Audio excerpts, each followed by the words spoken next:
Opening the secret thread of connection. Welcome, dear traveler, on the path of awakening. Find yourself in a comfortable position, allowing your body to settle into this moment, this breath, this precious now. Close your eyes if you wish, or soften your gaze, letting the world blur into gentle shapes and shadows. Tonight, we embark on a journey through the invisible threads that connect all beings, exploring the ancient Zen wisdom that teaches us no one enters your life by chance. Each person, each encounter, each fleeting moment of connection carries within it a teaching, a mirror, a gift, wrapped in the ordinary packaging of daily life. Breathe deeply now. Let the air fill your lungs, imagining you're drawing in not just oxygen, but the energy of understanding, of acceptance, of deep knowing. As you exhale, release any tension, any resistance, any need to control or understand everything at once. Simply be here, now, present to this exploration. In Zen Buddhism, there is a concept called enji, or dependent origination. It teaches us that nothing exists in isolation.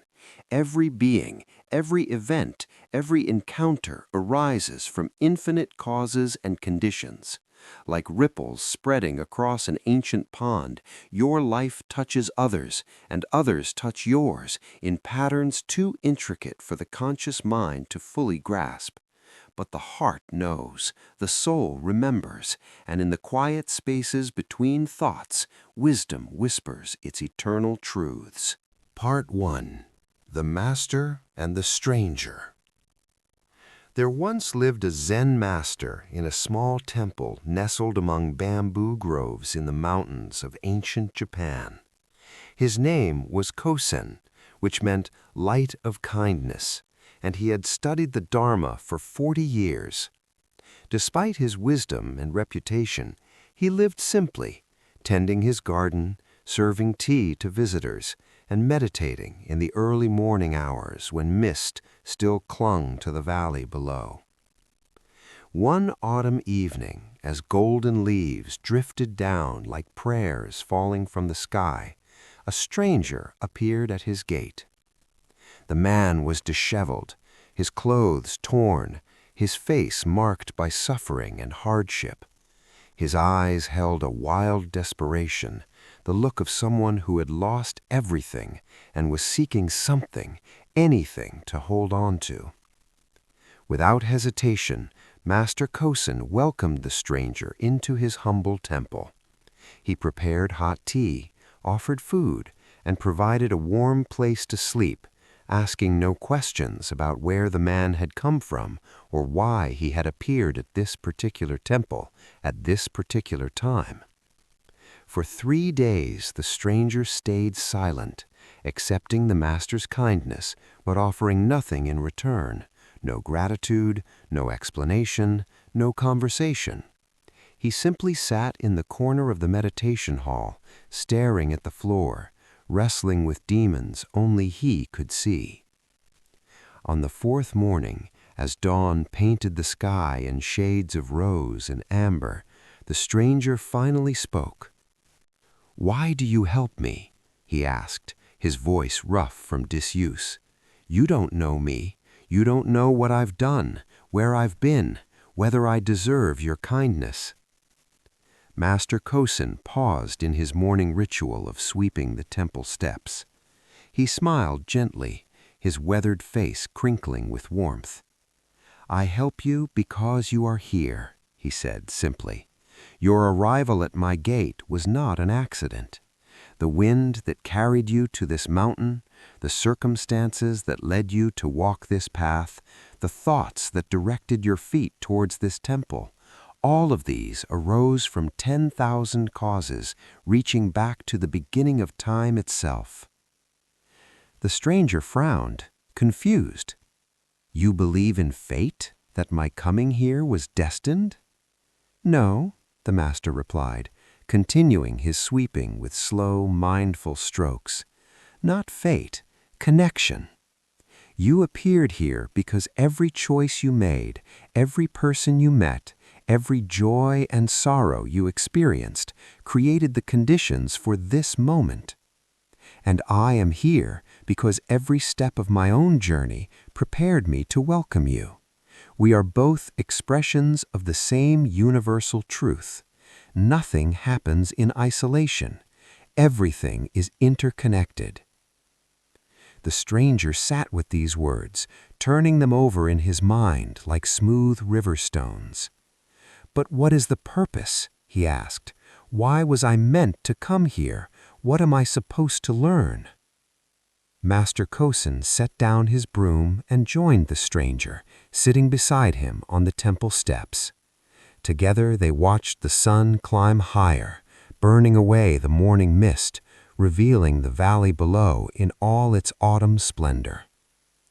"Perhaps," the master said softly, "the question is not what you are meant to learn, but what we are meant to learn from each other. Every person who enters your life is both student and teacher.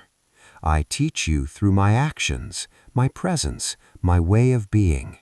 You teach me through your arrival, your suffering, your silent witness to your own pain. Neither of us will leave this encounter unchanged." The stranger felt something shift within his chest, like a door he hadn't known was locked, suddenly swinging open. Tears began to flow, years of held pain finally finding release, and Master Kosen simply sat beside him, a compassionate presence, asking nothing, offering everything. That afternoon, the stranger began to speak. He told his story, a tale of poor choices, of trust betrayed, of a business failed and a family lost. He spoke of shame so deep it felt like drowning, of loneliness that carved hollow spaces in his bones.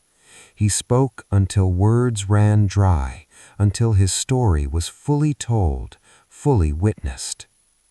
Master Kosen listened to every word, not with judgment, but with the quality of attention that makes even the heaviest burden feel lighter when shared.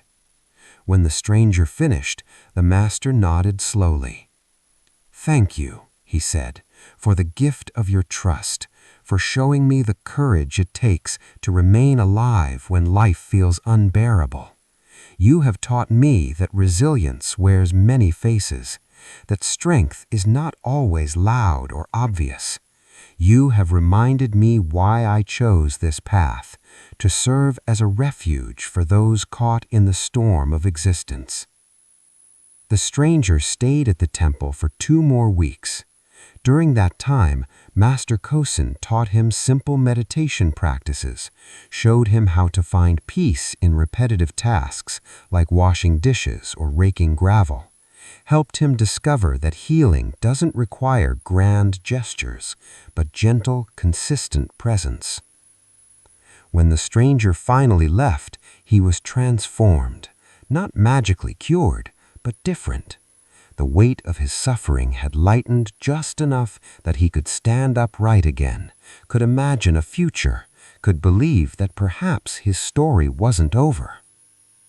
Years later, Master Kosen learned that the man had become a counselor, helping others who had lost their way find hope again. The master smiled when he heard this news, understanding that the ripples of their encounter had spread far beyond those autumn days in the mountain temple. But what moved him most deeply was a letter the man had sent, containing just one line. "You appeared in my life at exactly the moment I needed me most. Now I understand there are no accidents, only appointments we didn't know we had scheduled." Master Kosen folded the letter carefully, placing it in a small box where he kept precious things. He returned to sweeping the temple steps, the same task he'd been doing when the stranger first arrived, understanding that every person who might appear at his gate tomorrow, next week, next year, would arrive at exactly the right moment. Not by chance, never by chance, only by the mysterious working of interconnection that binds all beings together.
Reflection.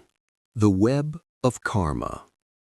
Pause now in your listening. Feel the weight of your body supported by the surface beneath you. Notice how you are held, how you are safe in this moment. Let your breathing become the center of your awareness, the gentle rise and fall, the rhythm older than thought, the tide of life itself. In Zen Buddhism, karma is not punishment or reward.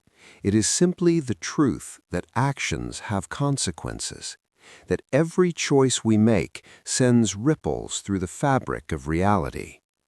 When we meet someone new, we are not encountering a random stranger, but a soul whose karmic path has intersected with ours for reasons we may not immediately understand.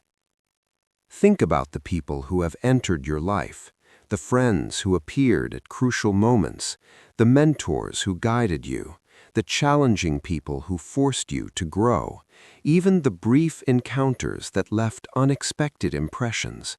None of these were accidents.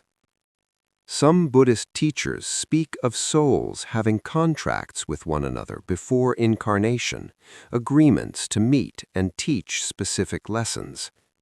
Whether you believe in this literally or metaphorically matters less than the truth it points toward. We are here to help each other awaken.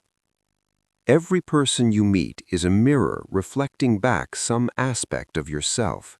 Those who irritate you show you where you still carry resistance. Those who inspire you reveal qualities you possess but haven't fully claimed. Those who hurt you illuminate the places that need healing, and those who love you remind you of your inherent worthiness, your true nature beneath all the stories and wounds. Breathe into this understanding. Let it sink deep into your bones. You are not walking through life alone, randomly bumping into strangers. You are participating in an intricate dance, choreographed by forces greater than individual ego, guided by the wisdom of interdependence.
Part 2. The Teacher Who Learned. In a busy city, far from mountain temples and bamboo groves, there lived a woman named Sarah who taught elementary school.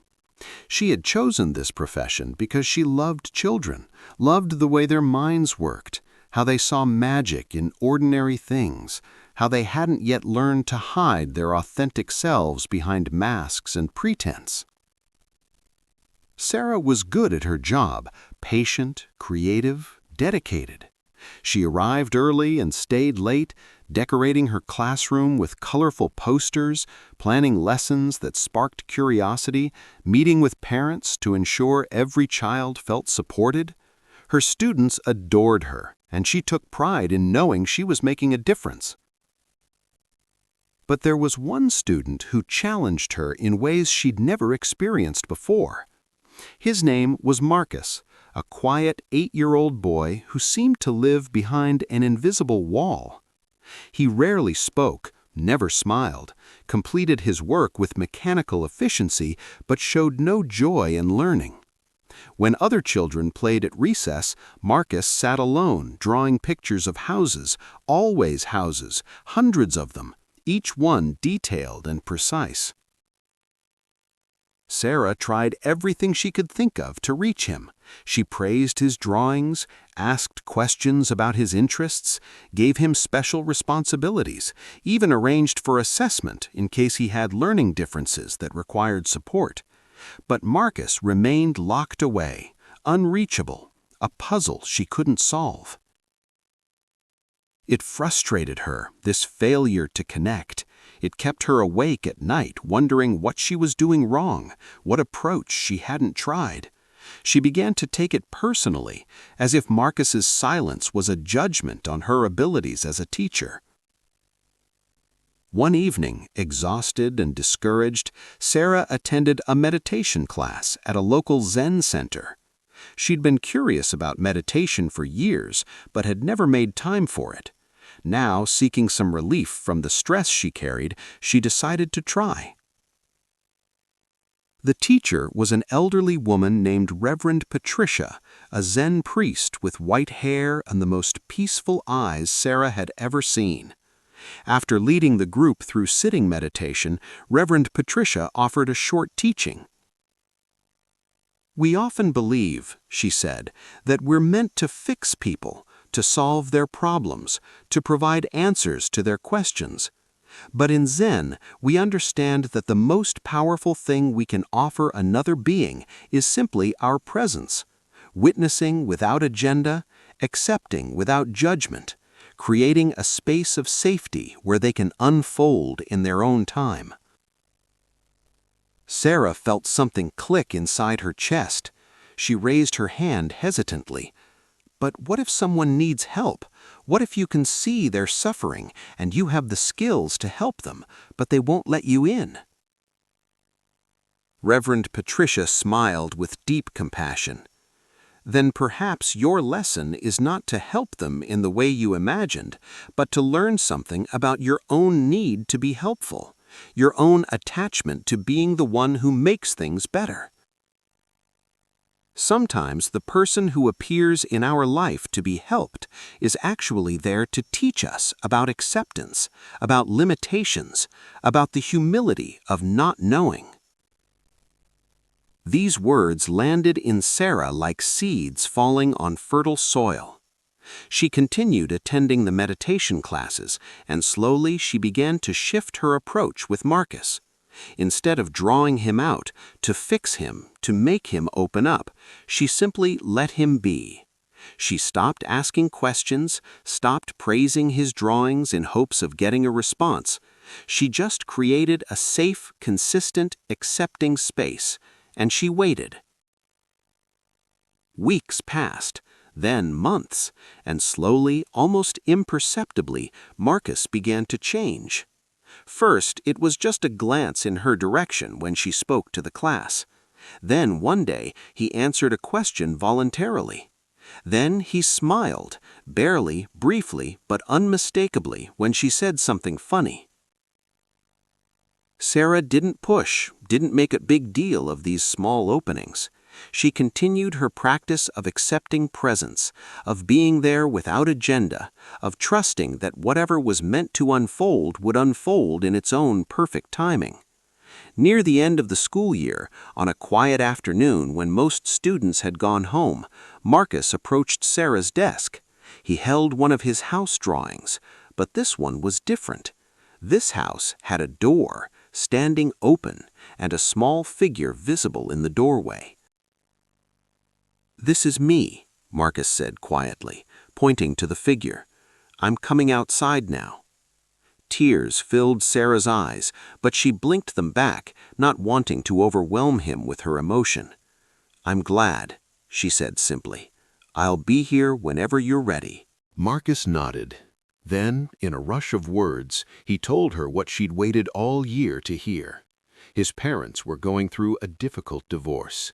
His father had moved out suddenly, unexpectedly, last summer, right before school started.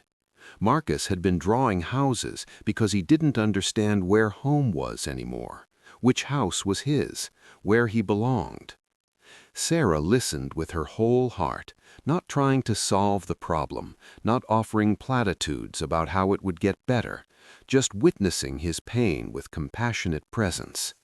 And in that witnessing, something profound happened. Marcus found his voice again, and Sarah learned the most important teaching of her career. Later that week, at her meditation class, Sarah shared the story with Reverend Patricia. "I thought Marcus came into my life so I could teach him," she said, "but really, he came to teach me." Reverend Patricia's eyes crinkled with knowing warmth. "This is how it always works," she said. "Every person who challenges us, every situation that pushes our limits, every encounter that doesn't go according to our plan, these are our greatest teachers. Marcus didn't enter your life by chance. He appeared at exactly the moment you needed to learn about acceptance, about patience, about the difference between helping and fixing." Sarah continued teaching for many years after that, and she carried this lesson into every classroom, every student relationship, every challenging situation.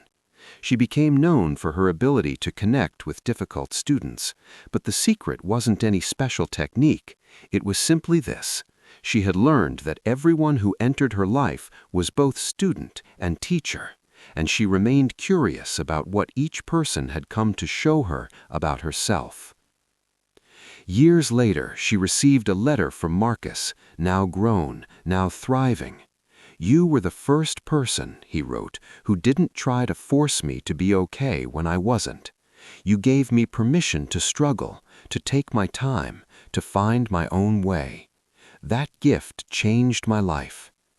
Sarah kept that letter in her desk drawer, reading it whenever she needed reminding that the purpose of human connection isn't always obvious in the moment.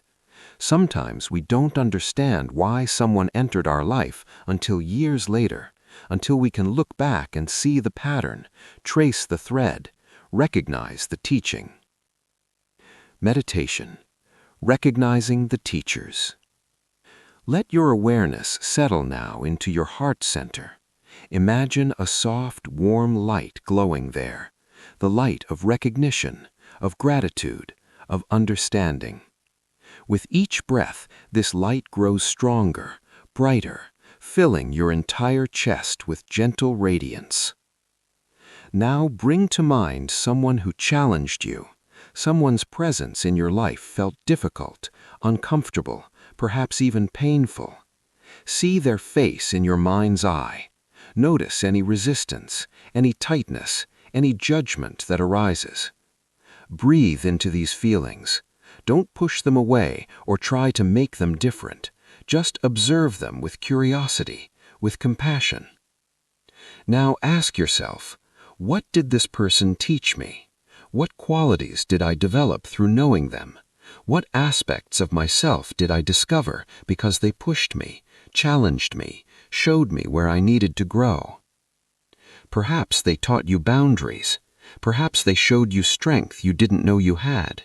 Perhaps they revealed patterns you needed to see, beliefs you needed to question, wounds that required healing.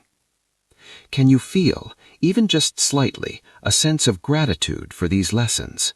Not gratitude for the pain they caused, but gratitude for the growth that emerged from that pain. The light in your heart center grows warmer, softer, more expansive. It extends toward this person, not in weakness or submission, but in recognition. You are my teacher, and I honor the role you played in my awakening, even if you didn't intend to play that role, even if the lessons were hard. Now bring to mind someone who loved you, supported you, believed in you. Feel the warmth of their presence, the gift of their care. Recognize that they too didn't enter your life by chance. They appeared at exactly the moment you needed them, carrying exactly the medicine your soul required. What did they teach you? About kindness, about possibility, about your own worthiness, about joy, about trust, about the safety of being seen and known. Let gratitude wash through you like a gentle tide, carrying away any sense of isolation, any belief that you walk through life alone. You are held in a web of connection, surrounded by teachers disguised as ordinary people, participating in an intricate dance of mutual awakening.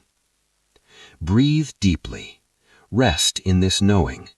Let it comfort you, guide you, transform how you perceive every encounter, every relationship, every person who crosses your path. Part 3. The Unexpected Mentor. In a corporate office building, in a city where people hurried from meeting to meeting, chasing success and status and the approval of others, there worked a young man named David. He was ambitious, driven, determined to climb the corporate ladder as quickly as possible. He worked 60-hour weeks, sacrificed personal relationships for professional advancement, measured his worth by titles and salaries in the corner office he hoped to occupy someday. David was good at his job, analytical, strategic, ruthlessly efficient. He won accounts, exceeded targets, impressed his superiors, but he wasn't particularly good at being human. He had little patience for small talk, viewed emotions as weakness, saw other people primarily as stepping stones or obstacles in his path to success. One Monday morning, David arrived at work to find a new janitor cleaning the executive floor. The man was elderly, perhaps in his 70s, with dark skin weathered by time and work, hands gnarled from decades of physical labor. He moved slowly, methodically, humming quietly to himself as he emptied trash cans and wiped down surfaces. David barely noticed him. In his worldview, janitors occupied the lowest rung on the social ladder, invisible, irrelevant, not worth acknowledging.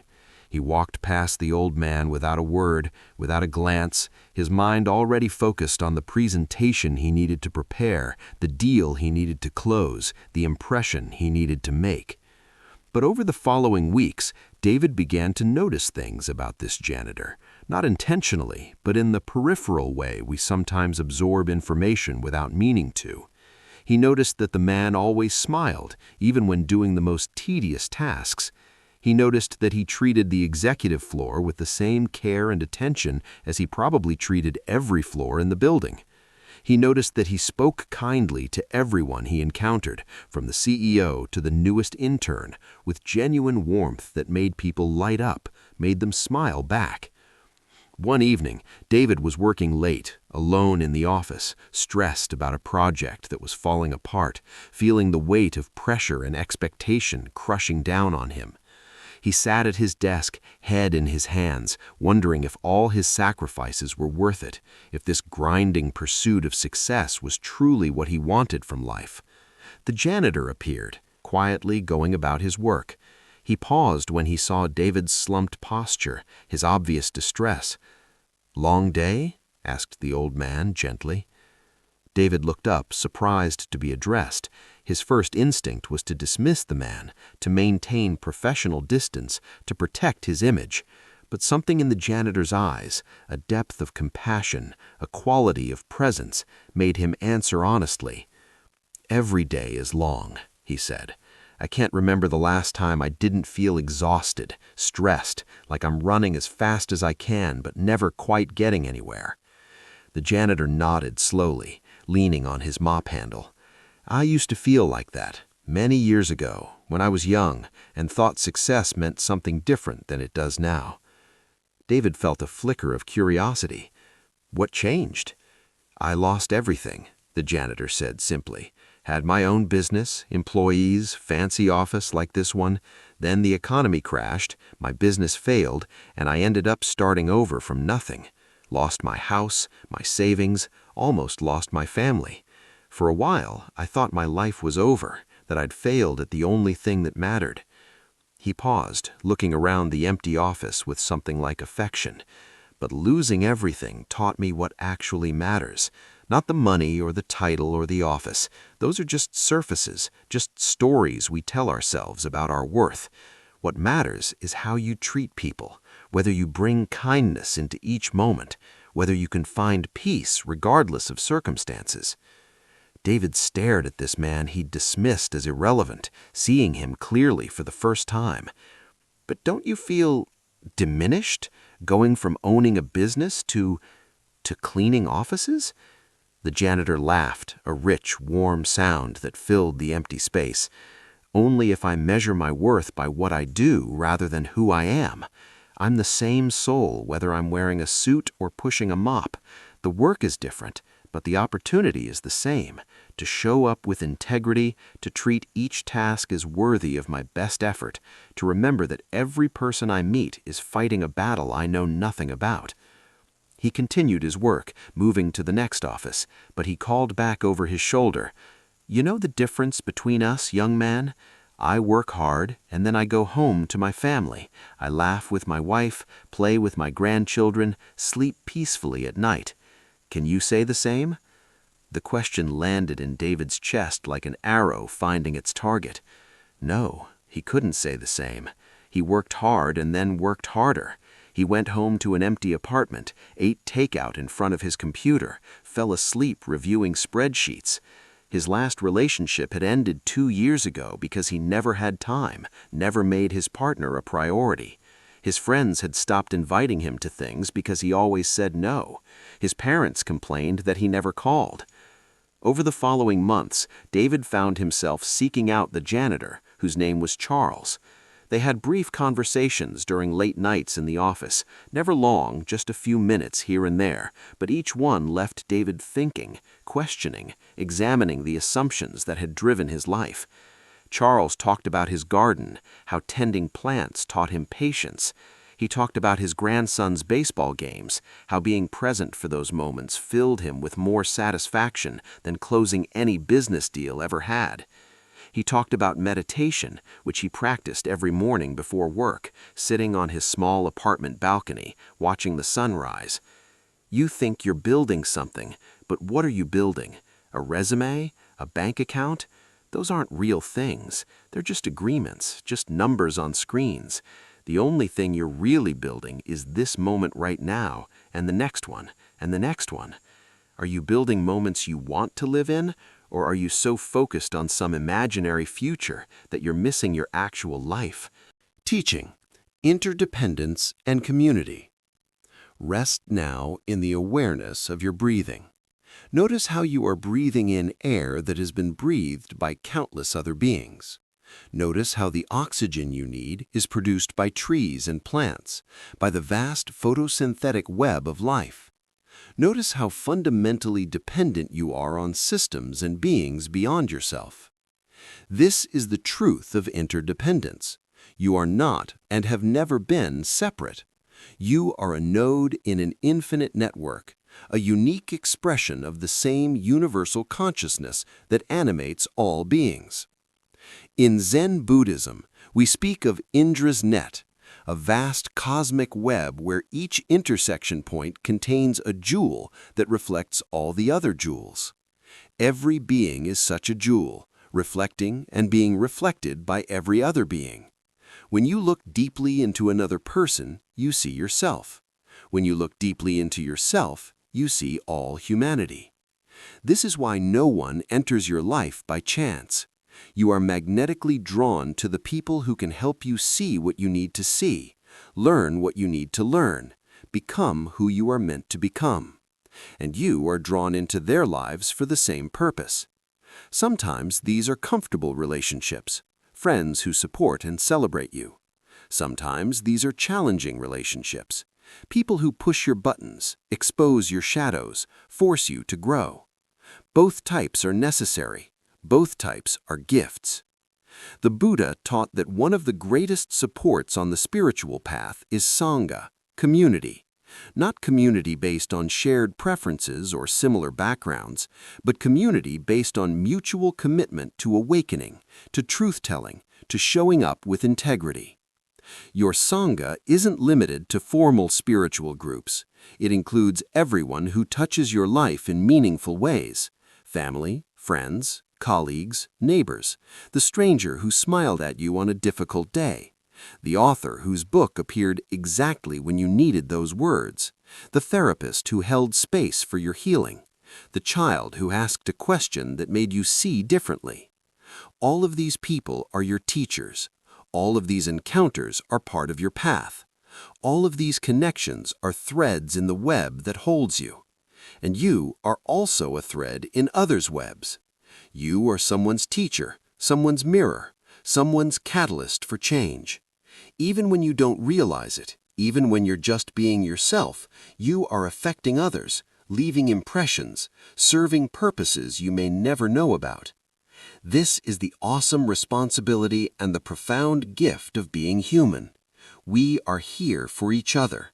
Our liberation is collective, not individual.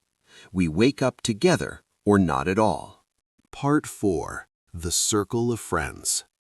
In a small town surrounded by mountains and forests, there lived 5 friends who had known each other since childhood. Their names were Elena, Marcus, Jasmine, Thomas, and Wei, and their bond had weathered decades of changes: high school drama, college separations, career choices, marriages, divorces, births, deaths, and all the thousand small joys and sorrows that make up a human life. They made a habit of gathering once a month at the same coffee shop where they'd spent countless hours as teenagers, back when the world seemed infinite with possibility and they believed their friendship would last forever. Now, in their 40s, they understood how rare such lasting connection was, how precious. But lately, something had shifted in their dynamic. Elena was going through a painful divorce and had become withdrawn, canceling plans at the last minute, responding to messages with one-word answers. Marcus had lost his job and was defensive about it, snapping at well-meaning questions about his situation. Jasmine was dealing with a serious health diagnosis that terrified her, but that she refused to discuss.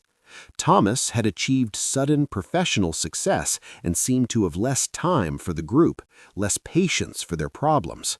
And Wei had recently come out as transgender, and the others weren't sure how to navigate this change, afraid of saying the wrong thing, making mistakes, causing hurt.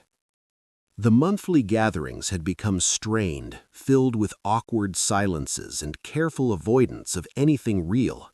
The easy intimacy they'd once shared felt lost, and each of them privately wondered if their friendship had run its course, if perhaps it was time to let go and move on. It was Wei who finally named what was happening. At one particularly tense gathering, they set down their coffee cup and said, "We're losing each other. We're all here, but we're not really here. We're hiding, protecting ourselves, staying on the surface, and I think we need to talk about it." The silence that followed felt heavy, dangerous. No one wanted to be the first to speak, to reveal their vulnerability, to risk rejection or judgment. Then Elena started crying, not delicate tears, but deep, wrenching sobs that shook her whole body. And once she started, she couldn't stop.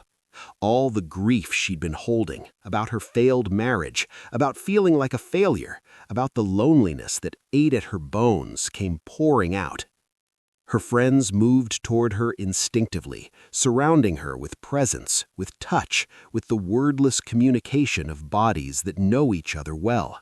They didn't try to fix her pain or make it better. They just held space for it, witnessed it, let it be exactly what it was. When Elena finally caught her breath, Marcus spoke. "I lost my job," he said quietly. "I was fired, actually. Not downsized or restructured. Fired. Because I made a serious mistake, and it cost the company a lot of money. I'm ashamed. I'm scared. And I've been pushing you all away because I didn't want you to see me like this. Didn't want your pity." Jasmine reached for his hand. "I have cancer," she said, her voice barely a whisper. "Stage 2 breast cancer. I start treatment next month. I'm terrified. I didn't tell you because I didn't want to be the friend with cancer, didn't want to be defined by this disease, but keeping it secret has been even worse than the diagnosis itself." Thomas closed his eyes. "I've been an asshole," he admitted. "I got this promotion and suddenly I felt like I'd outgrown our group, like I didn't have time for hometown friends anymore. But the truth is, I'm lonely. My new colleagues aren't real friends. My success feels empty. I've been prioritizing all the wrong things." Wei took a deep breath. "Coming out was the scariest thing I've ever done, and your silence hurt. Your careful politeness hurt worse than outright rejection would have. I needed you to ask questions, to make mistakes, to engage with me genuinely rather than tiptoeing around my identity like it was something fragile or shameful." They sat with these revelations, this raw honesty, this stripping away of all the protective layers they'd built up. And slowly, something remarkable happened. The love that had always existed between them, the love that had survived decades and distance and change, rose to the surface again, stronger for having been tested. "I'm sorry," became a chorus they each sang. "I'm sorry I wasn't there. I'm sorry I didn't ask. I'm sorry I hid. I'm sorry I assumed. I'm sorry I let fear keep me distant." And then, "I love you.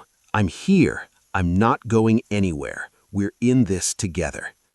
That night marked a turning point. Their friendship deepened in ways it never had before, even in the easy intimacy of youth. They learned to show up for each other not just in celebration, but in struggle. They learned to ask hard questions, to offer honest feedback, to hold each other accountable. They learned that real friendship isn't about always agreeing or never causing pain. It's about choosing again and again to stay engaged, to work through conflict, to believe in the connection even when it's difficult. Elena navigated her divorce with her friends' support, learning that vulnerability wasn't weakness, but courage. Marcus found a new job, but more importantly, found a way to be honest about failure, about imperfection, about the fact that we all fall short sometimes.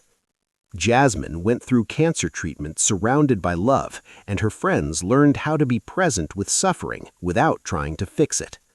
Thomas realigned his priorities, understanding that success without connection was just another form of poverty. Wei received the gift of being fully seen and accepted, and their friends received the gift of expanding their understanding of gender and identity. Years later, at one of their monthly gatherings, Elena said something that stuck with all of them. "I used to think we were friends because we happened to grow up together, because of proximity and timing, but I understand now we were meant to find each other. Each of you has taught me something essential about being human. You've been mirrors, teachers, challengers, supporters. You've shown me who I am and who I'm becoming. This wasn't random, this was necessary." The others nodded, feeling the truth of this.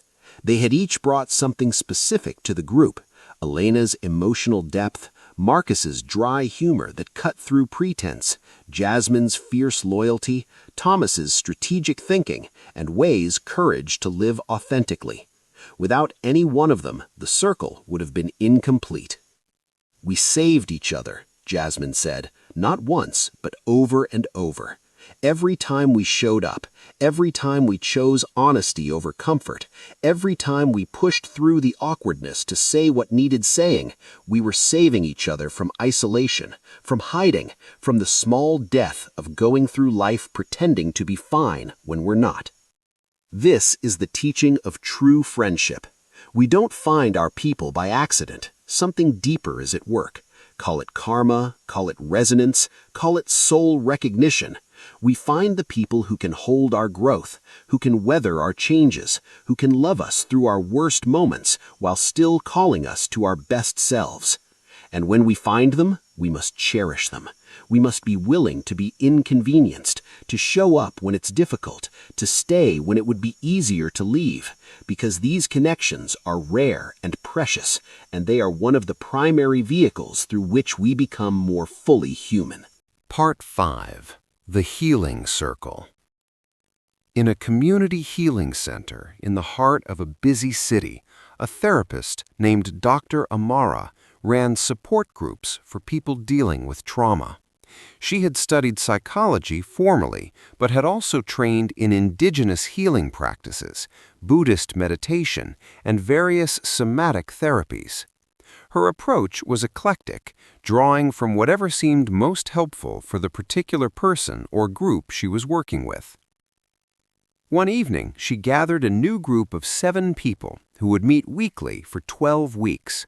They were diverse in age, background, and the specific traumas they'd experienced, but they shared a common wound. Each had experienced significant betrayal by someone they trusted deeply. The first few sessions were tentative. People shared their stories with self-protective distance, testing whether this space was truly safe, whether these strangers could be trusted. But Dr. Amara held the container firmly, establishing clear boundaries, modeling vulnerability, teaching practices for self-regulation and co-regulation. By the 4th week, something had shifted. The group members had begun to relax into authentic connection. They laughed together, cried together, called each other out when someone was hiding behind intellectualization or deflection. One member, a woman named Patricia, spoke about her experience with striking insight. "I almost didn't come to this group. I thought, what could strangers possibly offer me? My therapist pushed me to try it, and I only agreed because I didn't want to disappoint her. But now I realize you all understand me in ways my oldest friends don't. They know my history, but you know my pain. You've been in the territory I'm navigating. And somehow, even though we've only known each other a few weeks, I trust you more than people I've known for years." Others nodded, recognizing the same truth. There was something about shared experience, about showing up consistently for collective healing, that created intimacy more quickly and deeply than normal friendship trajectories. But it was James, the quietest member of the group, who articulated the deeper teaching. "I've been thinking about why we're all here together," he said slowly. 7 people from completely different lives, different neighborhoods, different everything.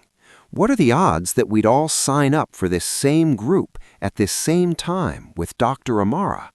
But I don't think it's about odds. I think we were meant to meet each other.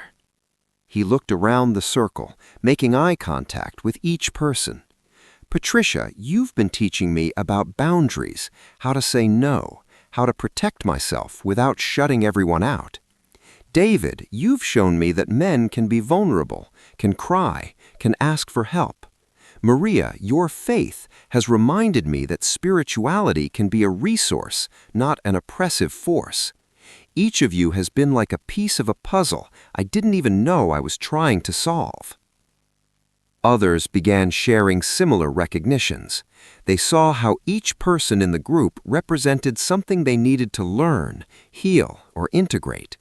The woman who'd been betrayed by her mother was learning from the man who'd been betrayed by his son, seeing both sides of generational pain.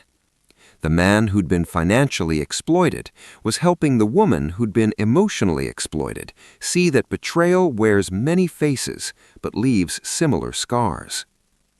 Dr. Amara watched this unfold with quiet satisfaction. She'd seen it happen before, this mysterious alchemy of group healing, but it never ceased to move her. You're recognizing something profound. This group wasn't formed randomly.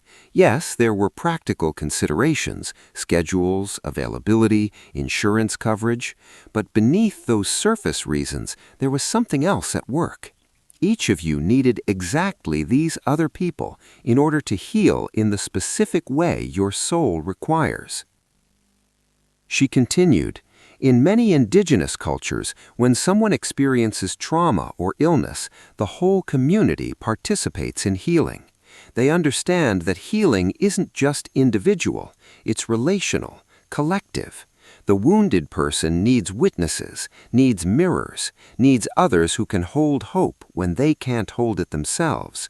And the community needs the wounded person too, needs to be reminded of fragility, needs to practice compassion, needs to confront their own wounds through encountering another's. Over the remaining weeks, the group went deeper. They didn't just share stories, they enacted them, worked through them somatically, helped each other discharge the frozen trauma energy that had been locked in their nervous systems. They laughed and played, reminding each other that healing doesn't have to be grim, that joy is medicine too. They challenged each other, offering honest feedback when someone was stuck in victimhood or avoiding responsibility. When the 12 weeks ended, none of them wanted to say goodbye. They had become a sangha, a healing tribe, a circle of mutual support. Dr. Amara reminded them that endings are part of the teaching, learning to hold connection lightly, to trust that people can love you and then leave, can be profoundly important and still not permanent. But she also told them this: the healing that happened here will ripple outward. You will each go back to your lives changed, and that change will affect everyone you encounter. The compassion you learned to offer each other, you will offer to others. The truth-telling you practiced here will make you more authentic everywhere. The courage you witnessed in each other will strengthen your own courage. This is how healing spreads, not through grand gestures, but through small human moments of people showing up differently because they've been transformed. Years later, the group members still thought about those 12 weeks as a turning point in their lives. Some stayed in touch, meeting occasionally for coffee or sending supportive texts during difficult times. Others drifted apart, but still carried the imprint of that healing circle, still heard each other's voices in moments of struggle. Patricia wrote about the experience in a memoir years later. I used to believe I was alone in my pain, that betrayal had isolated me from the human community. But those 6 strangers showed me that I was part of something larger, a web of humans who've all been hurt, all been betrayed, all struggled with trust. They entered my life for 12 weeks, and in that brief time, they taught me more about healing than years of individual therapy ever could. Nothing about our meeting was random. We were meant to find each other, to heal together, to learn what we couldn't learn alone. Part 5. The Healing Circle. In a community healing center in the heart of a busy city, a therapist named Dr. Amara ran support groups for people dealing with trauma. She had studied psychology formally, but had also trained in indigenous healing practices, Buddhist meditation, and various somatic therapies. Her approach was eclectic, drawing from whatever seemed most helpful for the particular person or group she was working with. One evening, she gathered a new group of 7 people who would meet weekly for 12 weeks. They were diverse in age, background, and the specific traumas they'd experienced, but they shared a common wound. Each had experienced significant betrayal by someone they trusted deeply. The first few sessions were tentative. People shared their stories with self-protective distance, testing whether this space was truly safe, whether these strangers could be trusted. But Dr. Amara held the container firmly, establishing clear boundaries, modeling vulnerability, teaching practices for self-regulation and co-regulation. By the fourth week, something had shifted. The group members had begun to relax into authentic connection. They laughed together, cried together, called each other out when someone was hiding behind intellectualization or deflection. One member, a woman named Patricia, spoke about her experience with striking insight. "I almost didn't come to this group. I thought, what could strangers possibly offer me? My therapist pushed me to try it, and I only agreed because I didn't want to disappoint her. But now I realize you all understand me in ways my oldest friends don't. They know my history, but you know my pain. You've been in the territory I'm navigating. And somehow, even though we've only known each other a few weeks, I trust you more than people I've known for years." Others nodded, recognizing the same truth. There was something about shared experience, about showing up consistently for collective healing, that created intimacy more quickly and deeply than normal friendship trajectories. But it was James, the quietest member of the group, who articulated the deeper teaching. "I've been thinking about why we're all here together," he said slowly. 7 people from completely different lives, different neighborhoods, different everything. What are the odds that we'd all sign up for this same group at this same time with Dr. Amara? But I don't think it's about odds. I think we were meant to meet each other." He looked around the circle, making eye contact with each person. "Patricia, you've been teaching me about boundaries, how to say no, how to protect myself without shutting everyone out. David, you've shown me that men can be vulnerable, can cry, can ask for help. Maria, your faith has reminded me that spirituality can be a resource, not an oppressive force. Each of you has been like a piece of a puzzle I didn't even know I was trying to solve." Others began sharing similar recognitions. They saw how each person in the group represented something they needed to learn, heal, or integrate. The woman who'd been betrayed by her mother was learning from the man who'd been betrayed by his son, seeing both sides of generational pain. The man who'd been financially exploited was helping the woman who'd been emotionally exploited see that betrayal wears many faces but leaves similar scars. Dr. Amara watched this unfold with quiet satisfaction. She'd seen it happen before, this mysterious alchemy of group healing, but it never ceased to move her. "You're recognizing something profound. This group wasn't formed randomly. Yes, there were practical considerations, schedules, availability, insurance coverage, but beneath those surface reasons, there was something else at work. Each of you needed exactly these other people in order to heal in the specific way your soul requires." She continued, "In many indigenous cultures, when someone experiences trauma or illness, the whole community participates in healing. They understand that healing isn't just individual, it's relational, collective. The wounded person needs witnesses, needs mirrors, needs others who can hold hope when they can't hold it themselves. And the community needs the wounded person too, needs to be reminded of fragility, needs to practice compassion, needs to confront their own wounds through encountering another's." Over the remaining weeks, the group went deeper. They didn't just share stories, they enacted them, worked through them somatically, helped each other discharge the frozen trauma energy that had been locked in their nervous systems. They laughed and played, reminding each other that healing doesn't have to be grim, that joy is medicine too. They challenged each other, offering honest feedback when someone was stuck in victimhood or avoiding responsibility. When the 12 weeks ended, none of them wanted to say goodbye. They had become a sangha, a healing tribe, a circle of mutual support.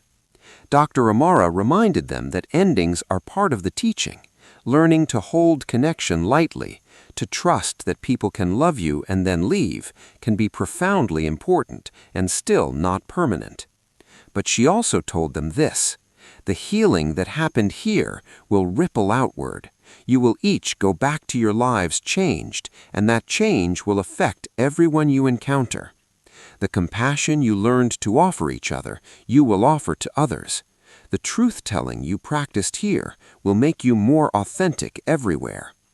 The courage you witnessed in each other will strengthen your own courage. This is how healing spreads, not through grand gestures, but through small human moments of people showing up differently because they've been transformed. Years later, the group members still thought about those 12 weeks as a turning point in their lives. Some stayed in touch, meeting occasionally for coffee or sending supportive texts during difficult times. Others drifted apart, but still carried the imprint of that healing circle, still heard each other's voices in moments of struggle. Patricia wrote about the experience in a memoir years later. I used to believe I was alone in my pain, that betrayal had isolated me from the human community. But those 6 strangers showed me that I was part of something larger, a web of humans who've all been hurt, all been betrayed, all struggled with trust. They entered my life for 12 weeks, and in that brief time, they taught me more about healing than years of individual therapy ever could. Nothing about our meeting was random. We were meant to find each other, to heal together, to learn what we couldn't learn alone. Meditation. Opening to connection. Bring your attention now to your heart center once again. Feel the rise and fall of your breath in your chest. That ancient rhythm, that fundamental pulse of life. Imagine that with each inhale, you're drawing in light. Not just any light, but the light of connection, the energy of every person who has ever loved you, supported you, taught you, challenged you to grow. Feel this light accumulating in your heart, growing warmer, brighter, more substantial. It's not your light alone, it's collective light, the accumulated love and wisdom of everyone who has touched your life. Now imagine that with each exhale, you're sending this light outward, not depleting it, but sharing it, allowing it to flow through you toward every person you've encountered, every person you will encounter, every being connected to you in the great web of existence. You are not an isolated self, separate and alone. You are a point of consciousness in a vast network, receiving and giving, teaching and learning, loving and being loved. Feel how you are held in this web. Feel how you cannot fall out of it, cannot be truly separate, cannot be fundamentally alone, no matter how lonely you sometimes feel. The people in your life, past, present, and future, are not random. They are expressions of an intelligence larger than personal ego, a wisdom that knows what you need for your evolution, even when you don't know yourself. The difficult people show you where you're stuck. The easy people show you where you've grown. The inspiring people call you toward your potential. The needy people invite you to practice generosity. The judgmental people teach you about your own judgment. The loving people remind you of your inherent worth. All of them are necessary. All of them are gifts. All of them appeared and will appear at exactly the right moment. Breathe into this understanding. Let it reshape how you perceive human connection. Let it transform ordinary encounters into sacred opportunities for mutual awakening. Part 6. The Return. Master Kosen, now elderly and thin, sat on the same temple steps he'd been sweeping all those years ago when the desperate stranger appeared at his gate. His hands, gnarled with age, rested peacefully in his lap, His eyes, though dimmed by cataracts, still sparkled with awareness, with presence, with the unmistakable quality of someone fully awake. A car pulled up, unusual in this remote mountain location where visitors typically arrived on foot. From it emerged a well-dressed man in his 60s, carrying a large basket. It took Master Kosen a moment to recognize him. Then, "Ah, you've returned." The man, the former stranger, smiled with deep warmth. "I've returned many times," he said, "just not always in physical form.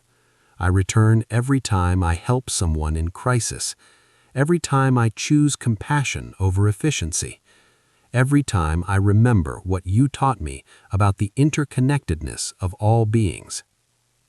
He set down the basket, which was filled with fruits, rice, tea, and other offerings. "But today I returned in body because I wanted to thank you while I still could. I heard you're not well, that you're preparing for your final transition." Master Kosen nodded serenely. "This body is wearing out, yes, but I am not this body. The consciousness that greeted you at this gate 30 years ago hasn't diminished.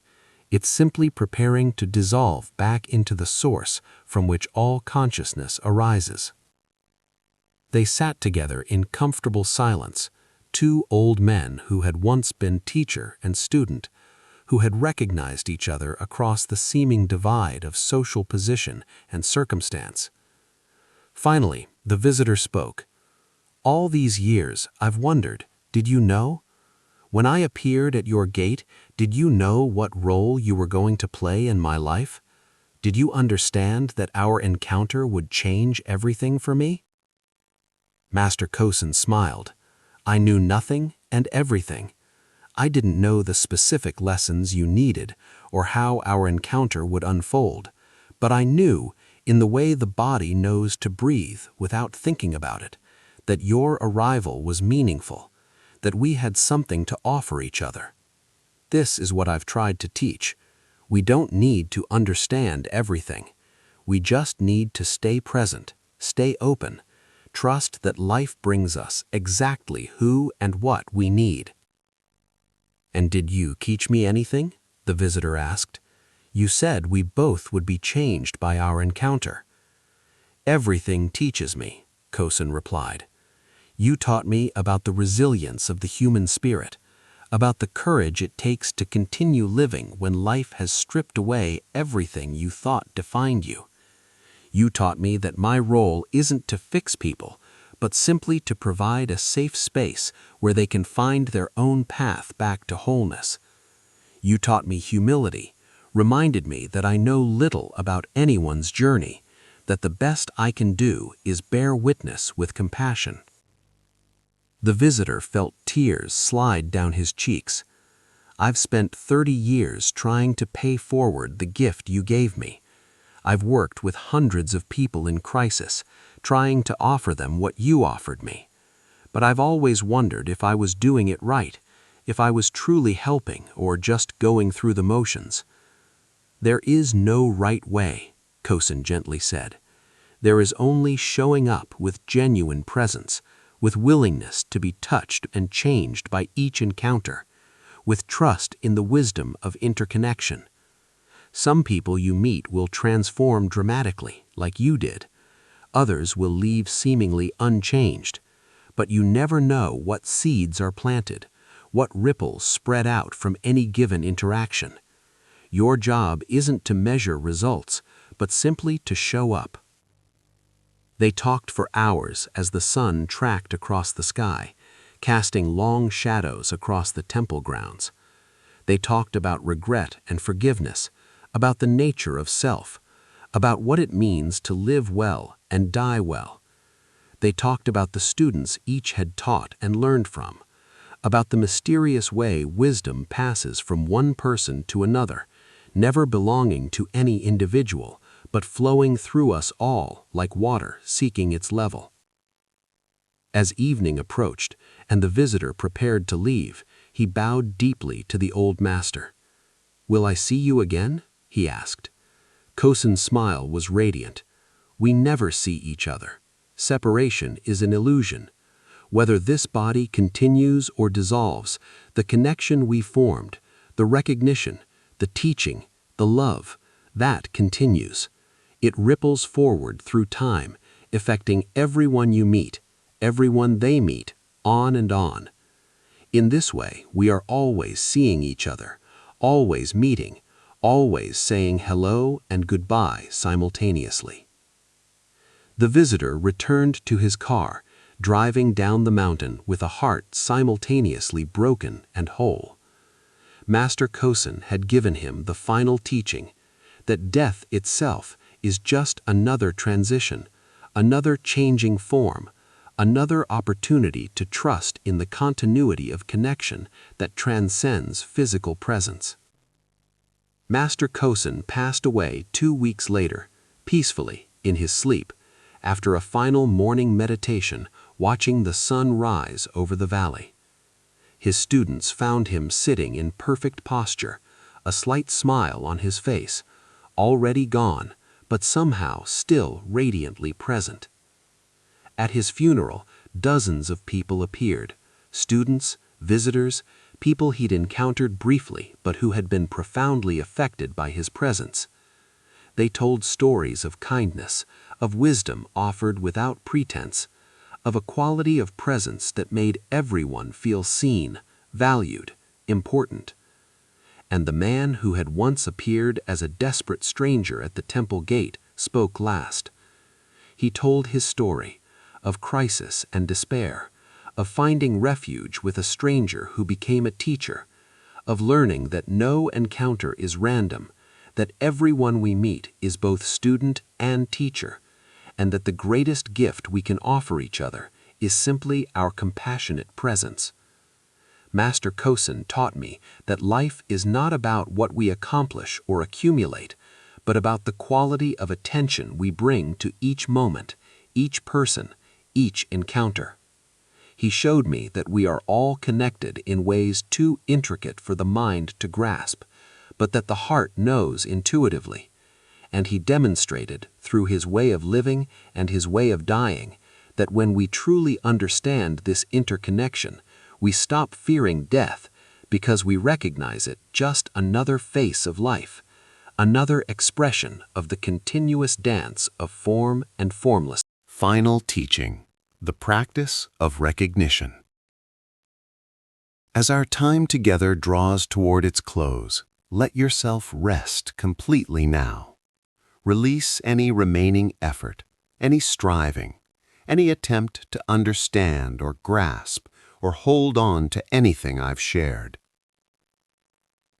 The teachings offered tonight are not meant to be memorized or studied.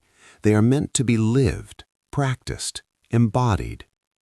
They are invitations to perceive your life differently, to recognize the sacred pattern woven through your relationships, to trust in the wisdom of connection. Here is a simple practice you can carry with you. Each day, when you encounter another person, whether intimate friend or passing stranger, pause for just a moment. Take one conscious breath and ask silently, what are you here to teach me? What am I here to teach you? You don't need to answer these questions intellectually. Just asking them shifts your perception, opens you to possibility, transforms the encounter from mundane to meaningful. Notice when someone irritates you. Instead of reacting automatically, pause and ask, what does this person's presence reveal about me? What am I being invited to see, to heal, to release? Notice when someone inspires you. Instead of dismissing them as exceptional or different, ask, what quality in them am I recognizing because I also possess it? How am I being called to express this quality more fully in my own life? Notice when someone confuses you, challenges you, pushes your boundaries. Ask, what is the gift hidden in this difficulty? What am I learning about myself through this friction? This practice of recognition, of seeing every encounter as potentially meaningful, every person as potentially a teacher, transforms daily life into a spiritual practice. You don't need to retreat to a monastery or follow complex rituals. You just need to stay awake, stay curious, stay open to the mysterious intelligence that connects all beings. And remember this: you are not only the student in these encounters, you are also the teacher. Your presence, your words, your way of being affects others in ways you may never know. Simply by showing up with integrity, with kindness, with authentic presence, you are serving a purpose in others' lives. This is not a burden, but a beautiful responsibility. You matter. Your life matters. Not because of what you accomplish or achieve, but because you are a unique thread in the great web of being, and without you, the pattern would be incomplete. Closing. Coming home to interconnection. The night is deep now. Stars shine overhead, each one separate, yet part of a vast cosmic pattern. Like those stars, you are both unique and united with all existence. As you prepare to sleep, to release into unconsciousness, know this: even in sleep, you are connected. Your breath mingles with the breath of all beings. Your dreams touch the collective unconscious. Your rest contributes to the healing of the whole. Part 7. The Artist and the Critic. In a bustling city filled with galleries and studios, there lived an artist named Maya who painted with her whole soul. Her work was vibrant, emotional, raw, the kind of art that divided people sharply into those who loved it and those who hated it. There was no middle ground with Maya's paintings. They demanded a response. For years, Maya had struggled to make a living from her art. She worked retail jobs to pay rent, painted in the evenings and weekends, submitted her work to galleries that mostly rejected it. But she persisted, because creating art wasn't a choice for her. It was as necessary as breathing, as fundamental as heartbeat. One day, she finally got her first solo exhibition at a small but respected gallery. She was terrified and thrilled in equal measure. The opening reception was scheduled for a Friday evening, and Maya spent the entire week in a state of nervous anticipation. The night arrived. People filled the gallery, more than Maya had expected. They moved through the space, studying her paintings, whispering to each other, drinking wine from plastic cups. Maya stood in the corner, trying to read their reactions, trying to gauge whether her vulnerability had been worth exposing. Most people were polite but non-committal. They offered vague compliments, very interesting, quite bold, definitely makes a statement, the kind of phrases that mean nothing and everything. Maya smiled and thanked them, but inside she felt deflated. She had poured her heart onto these canvases, and people were treating them like pleasant wallpaper. Then a man approached her. He was thin, angular, with sharp eyes behind wire-rimmed glasses, and an expression that suggested he'd rarely been pleased by anything. Maya recognized him. Daniel Chen, an art critic known for his brutal honesty and cutting reviews. Her stomach clenched with anxiety. "You're the artist?" he asked without preamble. Maya nodded, unable to speak. Daniel studied her for a long moment, then said flatly, "Your work is derivative. You're clearly influenced by expressionism but lack the technical skill to pull it off. Your color choices are garish. Your compositions are unbalanced. Your brushwork is sloppy. Honestly, I'm surprised this gallery gave you wall space." The words landed like physical blows. Maya felt her face flush hot, felt tears threatening. Other people nearby had overheard and were watching to see how she'd respond. She wanted to run, to hide, to never paint again. But something in her rose up, not anger exactly, but a kind of fierce dignity. "Thank you for your honesty," she managed to say, her voice shaking only slightly. "I appreciate you taking the time to look at my work." Daniel raised an eyebrow, seemingly surprised by her composure. He turned and walked away without another word. Maya left the reception early, went home, and cried for hours. She looked at her paintings, the ones that hadn't sold, that were stacked in her tiny apartment, and saw them through Daniel's eyes. Derivative, garish, sloppy. Maybe he was right. Maybe she was fooling herself, wasting her time pursuing something she had no real talent for. For weeks, she couldn't paint. Every time she picked up a brush, she heard Daniel's voice, felt the sting of his words. She went through her days mechanically, working her retail job, coming home exhausted, staring at blank canvases that stayed blank. Then something shifted. She realized she was giving Daniel's opinion enormous power, allowing one person's perspective to silence her creative voice entirely. She thought about why his words hurt so much, not just because they were cruel, but because they touched her own deepest fears about her work. Maya began to paint again, but differently. Instead of avoiding the critique, she engaged with it. She studied expressionism more deeply, worked on her technical skills, experimented with color theory. She took what was valid in Daniel's assessment and used it to grow, while also recognizing what was subjective opinion rather than objective truth. Months passed. Maya kept creating, kept improving, kept pushing herself. She started getting more exhibition opportunities, began selling pieces, slowly built a following of people who responded to her work's emotional honesty. 2 years after that first exhibition, Maya had a show at a major gallery. Her work had evolved significantly, more technically skilled, but still retaining the raw emotional power that defined her style.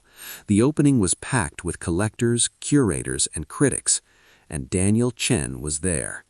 Maya saw him enter, felt her old anxiety spike, then consciously breathed through it. She was not the same artist she had been 2 years ago. She had grown, in part because of his harsh critique. Daniel studied her new paintings carefully, spending long minutes in front of each one. Then he approached her. "Your work has matured considerably," he said, his tone still formal but lacking the cutting edge it held before. "I was wrong to dismiss you so completely before." Maya felt a surge of complicated emotions. Vindication, yes, but also something unexpected: gratitude. "Actually," she said slowly, "I need to thank you. Your critique, as brutal as it felt, pushed me to get better. You showed me where I was weak, and I worked on those areas. You were a catalyst for my growth, even though I hated you for months afterwards." Daniel looked genuinely surprised. "Most artists I critique either ignore me completely or become defensive. You're the first person who's ever thanked me." "That's because most people don't understand that our harshest critics are often our greatest teachers," Maya replied. "You entered my life at exactly the moment I needed to be challenged, to be pushed beyond where I would have pushed myself. You forced me to decide, was I going to let one person's opinion stop me, or was I going to use it as fuel to become better? I chose the latter, and my work is stronger because of it." They talked for a while longer, and something unexpected happened. They developed a kind of mutual respect. Daniel began following Maya's career, writing about her work with the same honesty, but now tempered with recognition of her growth. And Maya learned to seek out critique rather than avoid it, understanding that the people who challenged her most were often offering the greatest gifts. Years later, when Maya was an established artist teaching workshops, she would tell her students about Daniel. "The person who entered your life to criticize you isn't your enemy. They're showing you where you're vulnerable, where you need to develop. Whether their critique is fair or unfair, harsh or kind, it's information. Use it, learn from it, let it make you stronger." One student asked, "But what if the criticism is wrong? What if they just don't understand your work?" Maya smiled. "That's also information. It tells you something about how your work is being perceived, about the gap between your intention and the viewer's experience. All of it is useful if you can set aside your ego and really listen. The key is not letting any single voice, positive or negative, define you. Gather all the feedback, filter it through your own artistic vision, and use what serves your growth." This teaching rippled through her students, many of whom went on to become successful artists themselves. They learned to welcome both praise and criticism, to see every response to their work as part of their education. And they understood deeply that Daniel Chen didn't enter Maya's life by chance. He appeared at precisely the moment she needed to be tested, to be pushed to discover whether her commitment to art was strong enough to survive harsh judgment. The answer was yes, and in discovering that, Maya became not just a better artist, but a more complete human being, someone who could face difficulty without crumbling, who could transform pain into power, who could recognize that even the people who hurt us are often teaching us something essential. Contemplation, the gift in difficulty. Contemplation, the gift in difficulty. Let your body settle even more deeply now. Feel how relaxed you've become, how the tension has drained away, how you're being held and supported. There's nothing you need to do, nowhere you need to go. Just be here, breathing, present, open. Think about someone who has been difficult in your life. Not abusive, we're not talking about tolerating abuse, but difficult. Someone who challenged you, criticized you, pushed your buttons, made you uncomfortable. What did that person teach you? What strength did you develop because of them? What clarity did you gain? What boundaries did you learn to set? In Zen, there's a teaching about how we need both pleasant and unpleasant experiences to grow.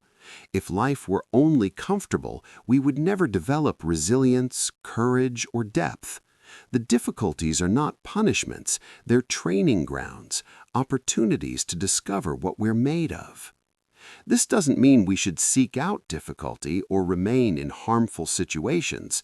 It means we can recognize, especially in retrospect, that the challenging people and experiences shaped us in important ways. The critical teacher who made you work harder, the demanding boss who taught you your limits, the difficult relative who forced you to establish boundaries, the friend who betrayed you and taught you about trust, the partner whose rejection taught you about your own worth. All of these people, painful as the experiences were, contributed to who you are now. They entered your life not by chance, but by necessity. Because your soul needed those lessons, your growth required those challenges. Can you feel, even slightly, a sense of gratitude for the difficult teachers? Not gratitude for the pain, but gratitude for the strength, wisdom, and self-knowledge that emerged from that pain. Breathe into any resistance, any yes-but thoughts that arise. You don't have to force gratitude.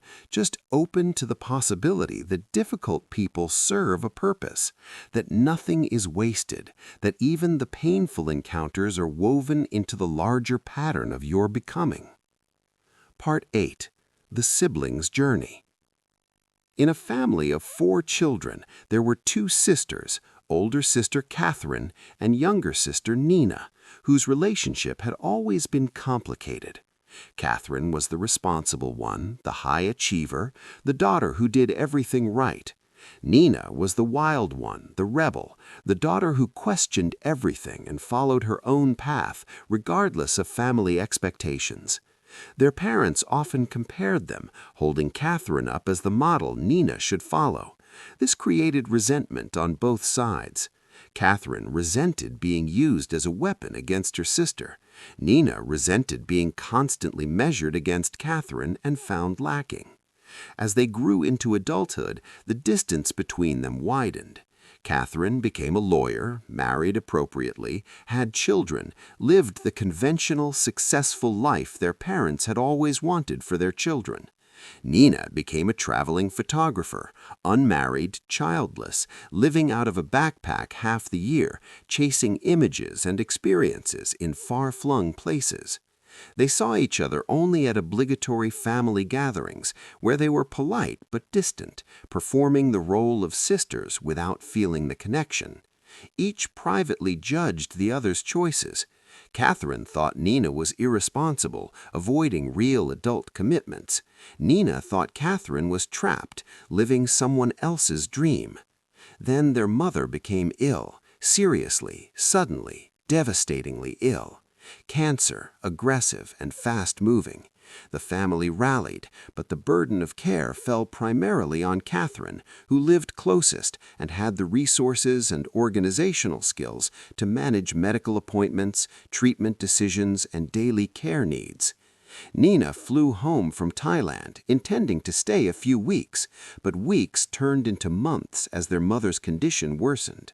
Nina found herself in her childhood home, sharing the caregiving responsibilities with Catherine, spending long days at the hospital, long nights taking turns monitoring her mother's comfort.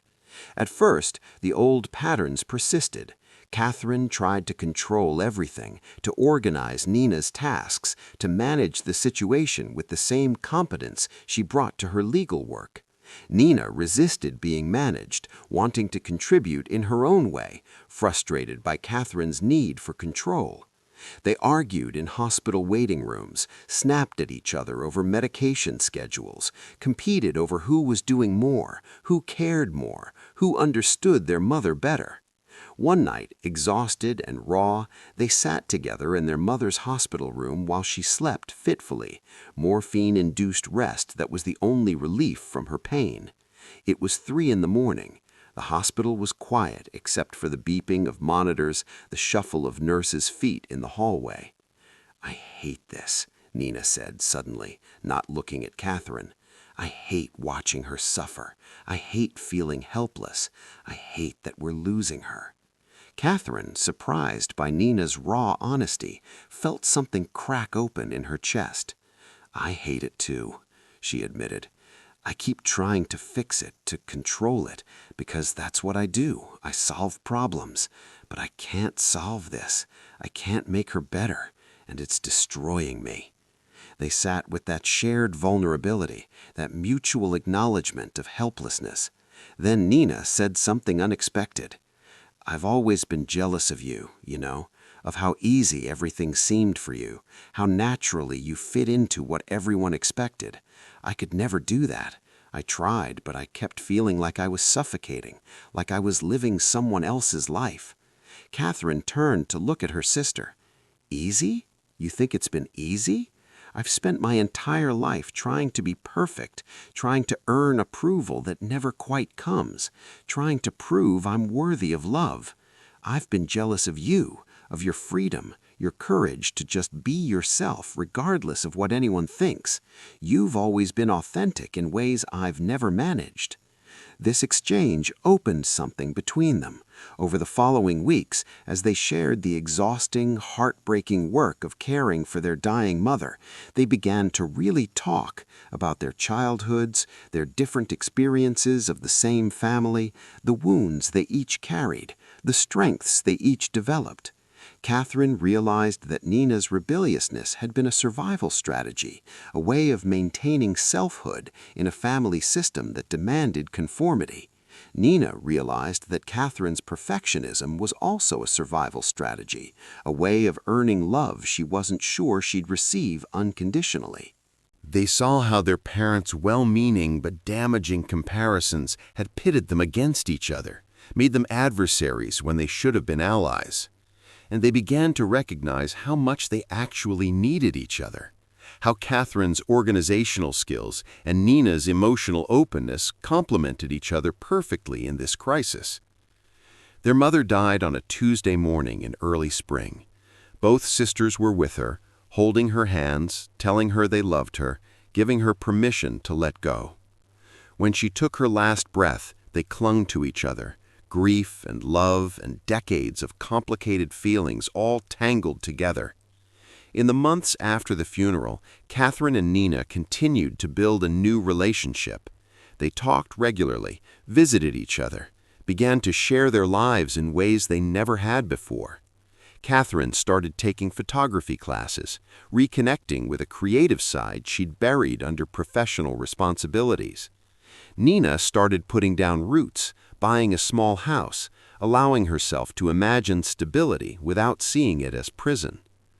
One day, almost a year after their mother's death, they were hiking together, something they'd started doing monthly, a way to honor their grief while also celebrating their connection. Nina said, "I've been thinking about why Mom got sick when she did. I don't mean why medically, I mean why in terms of timing, in terms of what it forced to happen." Catherine listened, curious.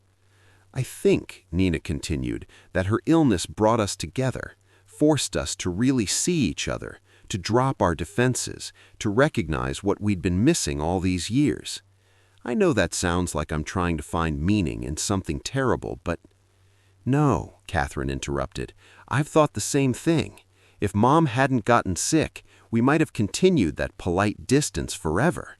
We might never have discovered that we actually like each other, that we have things to offer each other, that we're better together than apart."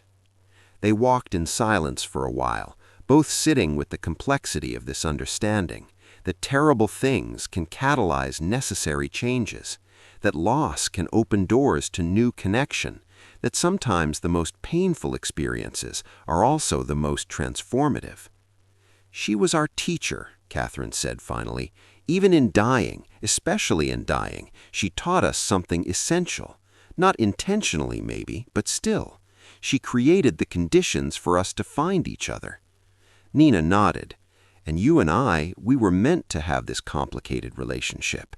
The jealousy, the competition, the distance, all of that was part of the pattern. We had to go through it to appreciate what we found on the other side." "You didn't enter my life by chance," Catherine said, smiling slightly. "You're my sister. You're my mirror. You're everything I'm not and everything I need to learn from. And I'm guessing I'm the same for you." "Exactly," Nina agreed. "We're each other's teachers, each other's challenges, each other's gifts. We just had to grow up enough to recognize it."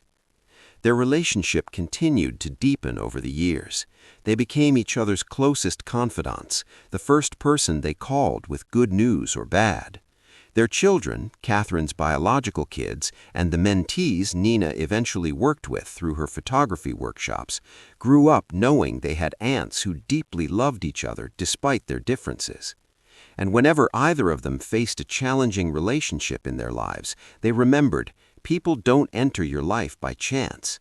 Even the difficult relationships, even the ones marked by jealousy or competition or misunderstanding, serve a purpose. They teach us, shape us, push us toward growth we wouldn't choose but desperately need. Teaching family karma.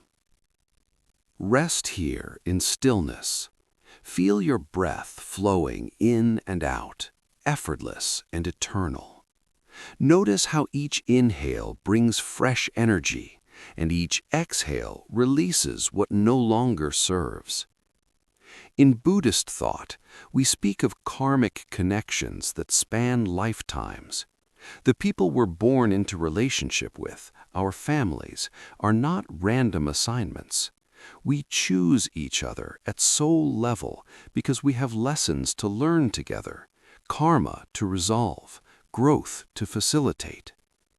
This doesn't mean family relationships are always easy or healthy. Sometimes our family members are our greatest teachers precisely because they challenge us so profoundly. They push every button, expose every wound, force us to confront patterns we'd rather avoid. The sibling who seems like your opposite, they're showing you the parts of yourself you've disowned or denied. The parent who never gave you what you needed, they're teaching you about your own worth, your own capacity to parent yourself. The child who pushes you to your limits, they're revealing where you still need to grow. Family karma is about learning to love without condition, to maintain connection across difference, to hold boundaries while staying open-hearted. It's advanced spiritual practice disguised as ordinary life. Some families are meant to stay close, to provide lifelong support and connection. Others are meant to separate, to release each other into individual paths. Neither is better or worse. Both serve the evolution of all involved. The key is recognizing that no family configuration is accidental. You were born into your specific family with its specific dynamics and challenges because your soul needed those particular lessons. And your family members needed you too. Your presence, your perspective, your unique contribution to the family system. This understanding doesn't excuse abuse or require you to maintain harmful relationships, but it does invite you to look at your family with spiritual eyes, to ask, what am I learning here? How am I growing? What purpose does this relationship serve in my larger journey? And perhaps most importantly, can I release the story of my family as the source of all my problems and instead see them as the context in which I learned crucial lessons about love, boundaries, worthiness, and resilience? Your family shaped you, but you are not limited by that shaping. You can take what was useful, release what was harmful, and move forward with wisdom gained from every interaction, every conflict, every moment of connection or disconnection. Breathe into this understanding. Let it soften any hardness you carry toward family members. Let it create space for new possibilities, for healing, for recognition of the mysterious ways we serve each other's evolution, even when we don't intend to. Part 9. The Doctor's Awakening. Dr. James Morrison was a cardiologist at the top of his field. He'd published groundbreaking research, performed hundreds of successful surgeries, saved countless lives. He was respected by colleagues, admired by students, sought after by patients. He had achieved everything he'd set out to achieve in his career. But he was also profoundly unhappy in ways he couldn't quite articulate or acknowledge. His marriage was distant, functional but loveless. His children were strangers he occasionally encountered at the dinner table. His life felt like an exhausting performance with no intermission. He told himself his unhappiness was simply fatigue, stress, the price of excellence. He pushed through, working longer hours, taking on more responsibilities, filling every moment so he didn't have to feel the emptiness underneath. Then he met a patient who changed everything. The patient was a man named Robert, 58 years old, admitted with severe heart failure. His prognosis was poor: damaged heart, multiple complications, not a good candidate for transplant.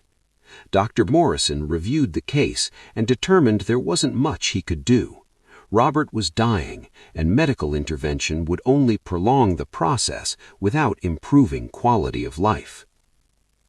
He went to Robert's room to deliver this news, prepared for the conversation he'd had hundreds of times, compassionate but detached, informative but not emotional, professional to the core. But when he entered the room, he found Robert sitting up in bed, laughing with his wife and 2 adult daughters who surrounded him. They were looking at old photo albums, telling stories, clearly making memories while time remained. He delivered his news. The family listened quietly, asked a few questions, then thanked him. Then Robert said something unexpected. "Can you sit with us for a minute, doctor? I want to show you something." Professional protocol said no. Dr. Morrison had a packed schedule, other patients waiting, procedures to perform. But something made him say yes. He pulled up a chair. Robert opened a photo album. "This is my life," he said simply. 58 years. Not famous, not wealthy, not particularly accomplished by the world's standards. I was a teacher, 9th grade English. I coached Little League. I volunteered at the soup kitchen on Saturdays. I loved my wife. I raised my daughters. I had friends I'd known since childhood. I tended my garden. I read books. I laughed a lot. He showed photos, a younger Robert at his wedding, looking at his bride with obvious adoration. Robert holding newborn babies, Robert in a classroom surrounded by students, Robert at baseball games, at holiday dinners, at ordinary moments that somehow contained extraordinary love. The doctors tell me I'm dying, and I am. We all are, just at different speeds. But I'm not afraid. You want to know why? Dr. Morrison found himself leaning forward, genuinely curious. Because I didn't waste it, he said. I showed up for my life. I loved the people in front of me. I did work that mattered to me, even though it didn't make me rich or famous. I was present. So now, at the end, I can look back without major regrets. Sure, I made mistakes, had disappointments, didn't accomplish everything I dreamed of, but I lived, really lived. His wife squeezed his hand, tears streaming down her face. His daughters leaned against him, clearly devastated, but also clearly full of love, of gratitude for the father they'd been blessed to have. Dr. Morrison felt something crack open inside his chest, a feeling so unfamiliar it took him a moment to recognize what it was. Grief. Not for Robert, but for himself. For the life he was living, but not really living. For the love he was missing. For the years passing while he remained disconnected from what actually mattered. He stayed in that room longer than he should have, listening to stories, looking at photos, witnessing what it looked like when a family truly loved each other. When he finally left, he found himself sitting in his office, staring at nothing, unable to return to the routine of his day. That night, he went home and did something radical. He talked to his wife, really talked. He told her he was unhappy, that he felt like he had lost himself somewhere in the pursuit of professional success, that he wanted to find a way back to connection, to presence, to actually living his life instead of just performing it. His wife listened with tears in her eyes. "I've been waiting for you to notice," she said.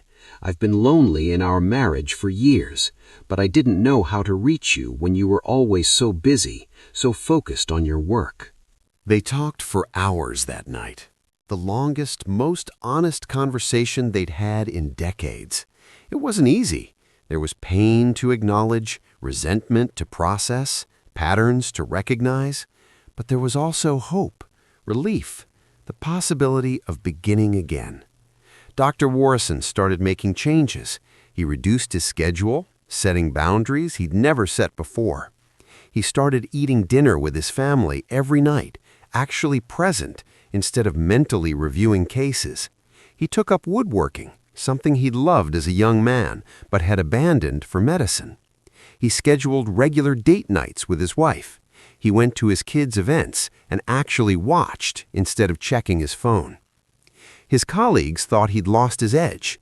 His reputation as the doctor who was always available, always working, began to shift. But his patients noticed something else.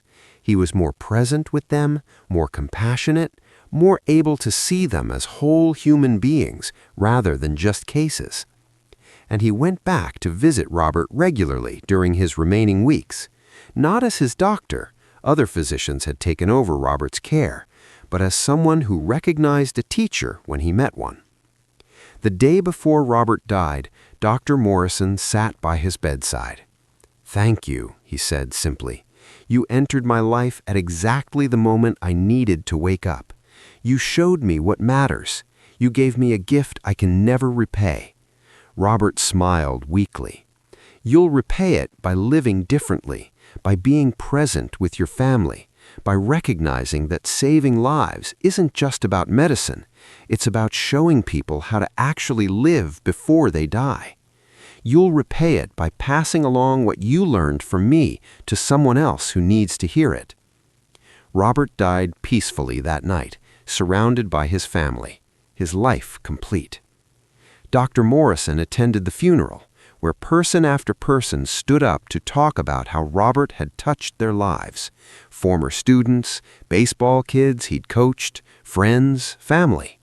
Each story painted the picture of a man who had been fully present, who had offered his authentic self to everyone he met, who had understood that significance isn't measured by fame or accomplishment, but by the quality of attention we bring to each moment, each person, each encounter. Meditation, the practice of presence. Bring your awareness fully into this present moment. Not the moment you were just thinking about, not the moment that's coming next. This one, right here, right now. Feel the weight of your body. Feel the temperature of the air on your skin. Hear the sounds around you, near and far, loud and quiet. Notice any sensations, comfort, discomfort, numbness, tingling. This is it. This moment is your life. Not the moments you're remembering or anticipating. This one, right now. In Zen, we practice just sitting, being present without agenda, without goal, without trying to achieve or become anything, just being here, breathing, aware. This is the practice Robert mastered and Dr. Morrison had to relearn. Showing up for your actual life, not the life you think you should be living or the life you're planning to live someday. This life, these people, this moment. What would change if you approached every encounter as a sacred opportunity? What would shift if you brought full presence to conversations instead of planning your next response or thinking about your to-do list? How would your relationships transform if people felt truly seen, truly heard, truly met by you? Presence is the greatest gift we can offer each other. Not advice, not solutions, not even help sometimes. Just presence, just the quality of being fully here, fully available, fully engaged. Think about the people in your life right now. Are you showing up for them? Are you present when you're together? Or are you physically there, but mentally elsewhere? This isn't about judgment. We all get distracted, overwhelmed, pulled in multiple directions. It's about intention, about making a conscious choice to practice presence, to bring yourself back again and again to this moment, this person, this precious now. Because here's the truth. The people in your life won't be here forever. You won't be here forever. Every moment is already passing, already becoming. Memory. The only moment you ever truly have is this one. So breathe into it. Sink into it. Let this moment be enough. Let yourself be enough. Let presence be your practice, your prayer, your path. Part 10. The Unexpected Friendship. In a retirement community on the coast of California, there lived an elderly woman named Dorothy who had recently moved in after her husband's death.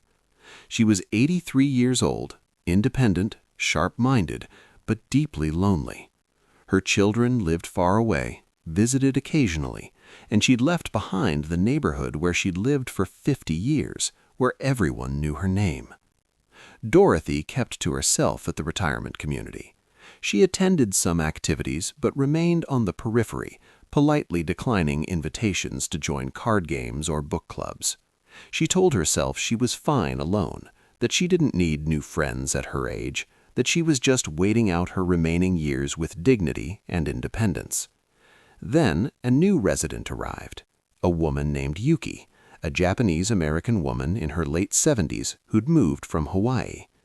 Yuki was everything Dorothy was not: exuberant, talkative, perpetually cheerful, constantly trying to engage everyone in conversation or activities.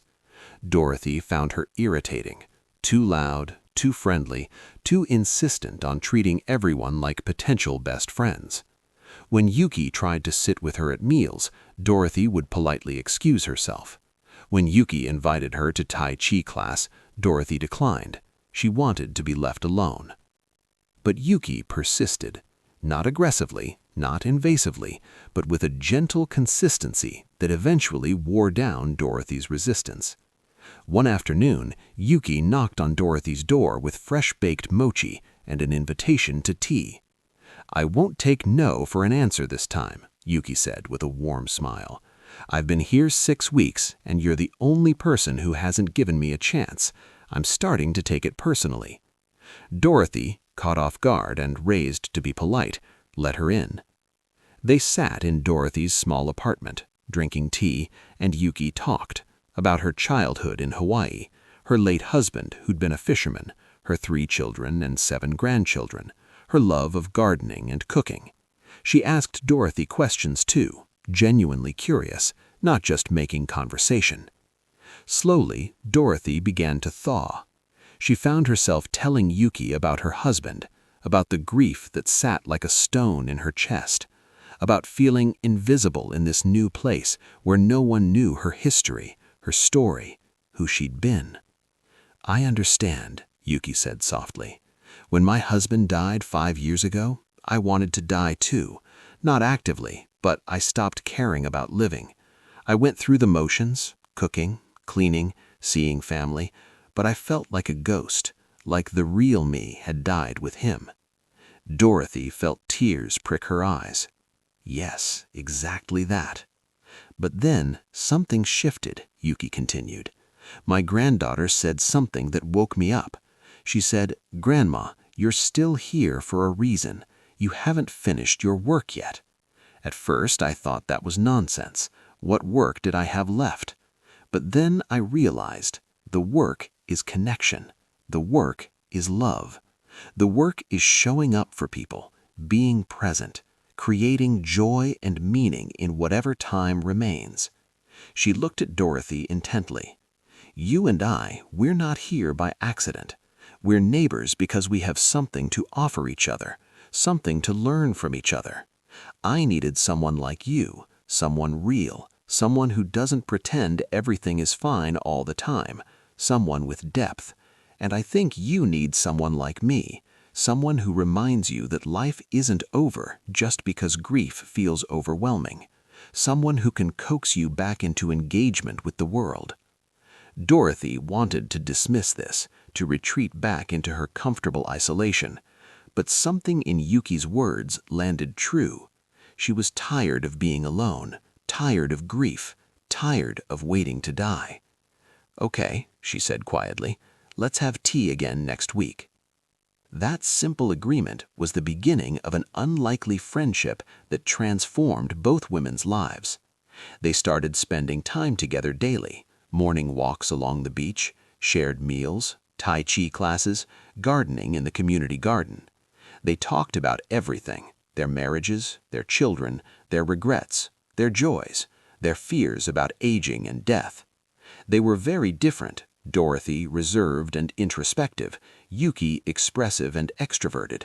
They disagreed about politics, religion, and the best way to make rice, but they loved each other, truly and deeply, in the way that only happens when 2 souls recognize something essential in each other.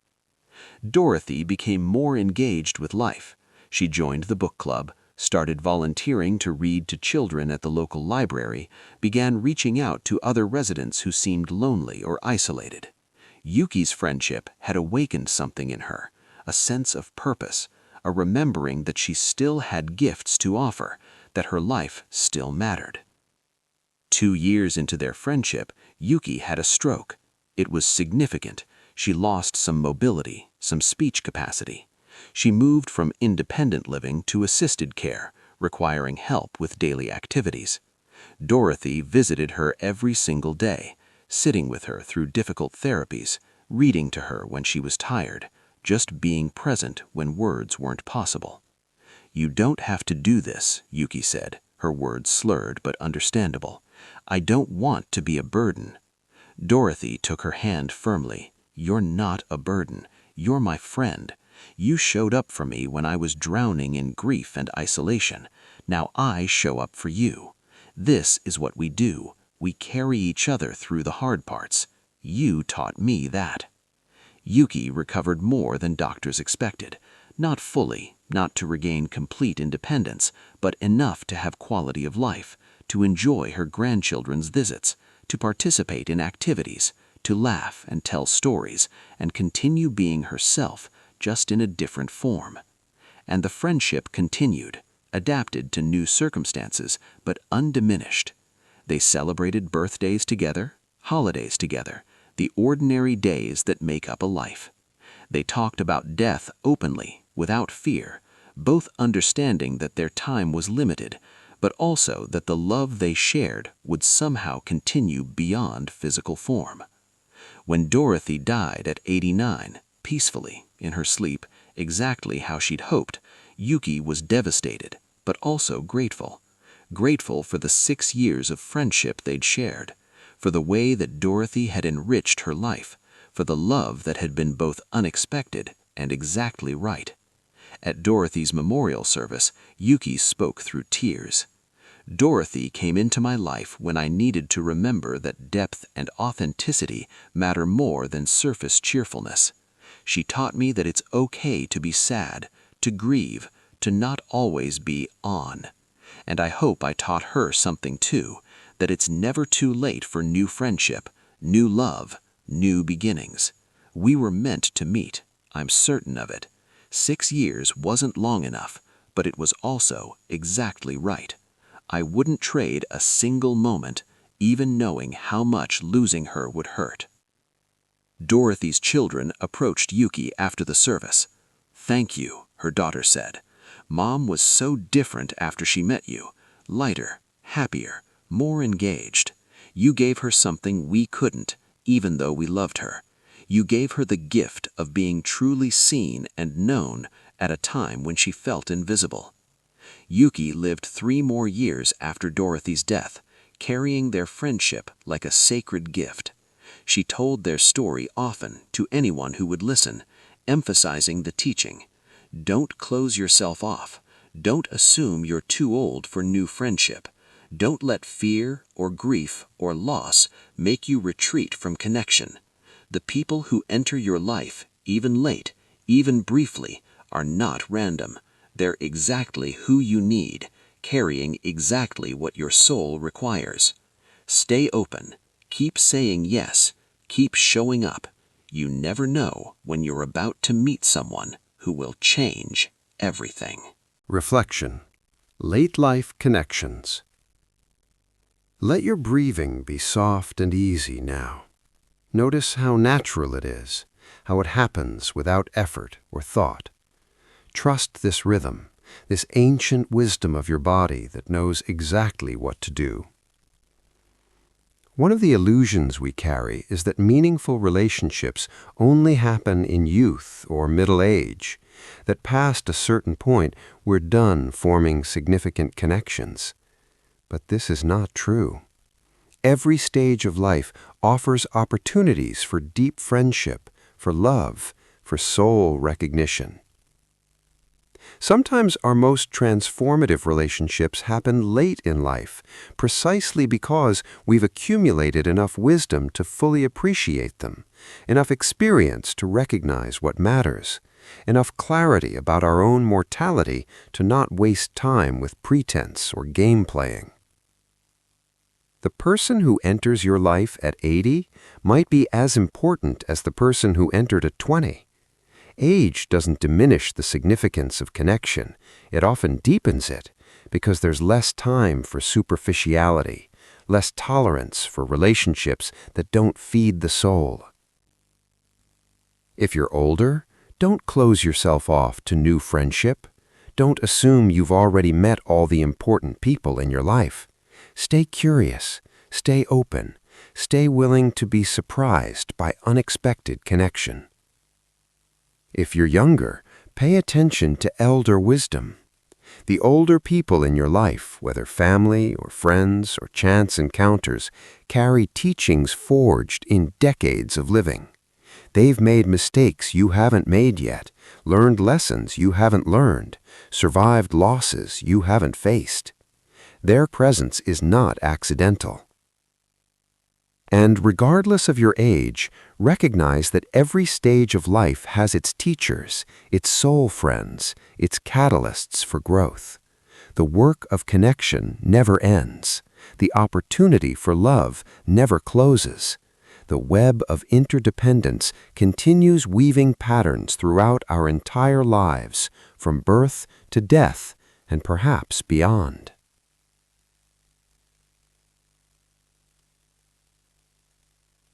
Part 11. The Environmental Activist and the Corporate Executive. In a coastal town threatened by climate change and industrial pollution, there lived two women who should have been enemies. One was named Carmen, a fierce environmental activist who'd spent 20 years fighting corporate development, organizing protests, filing lawsuits, making herself a thorn in the side of every company that threatened the local ecosystem. The other was named Victoria, a corporate executive at one of the largest oil companies in the world. She was smart, strategic, responsible for managing the company's reputation and community relations. Her job was essentially to neutralize people like Carmen, to make the company look responsible and environmentally conscious while continuing operations that maximized profit.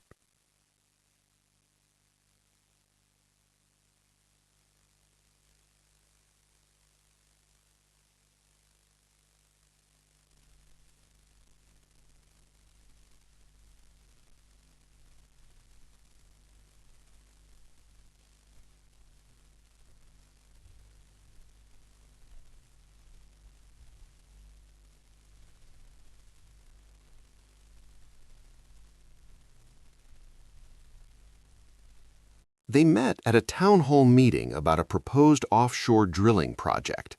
Carmen was there leading opposition, armed with scientific data about environmental impact. Victoria was there representing her company, presenting carefully crafted assurances about safety measures and economic benefits. The meeting was contentious, heated, full of accusations and defensive posturing. Carmen called Victoria a corporate shill, willing to destroy the planet for profit. Victoria called Carmen an unrealistic idealist who didn't understand economic reality. They left that meeting despising each other, each convinced the other represented everything wrong with the world.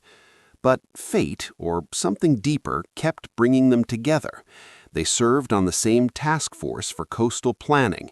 They were both invited to speak at a state environmental conference. They kept encountering each other in contexts where they had to interact, had to find some way to communicate despite their fundamental opposition. At first, these encounters were painful, marked by barely concealed hostility.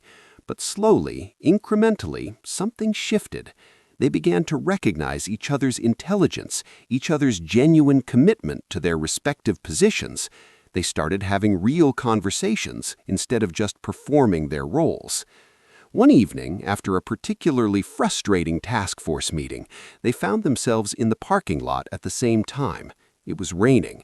Both were exhausted, frustrated, feeling like they were getting nowhere. "Can I ask you something?" Carmen said, surprising herself.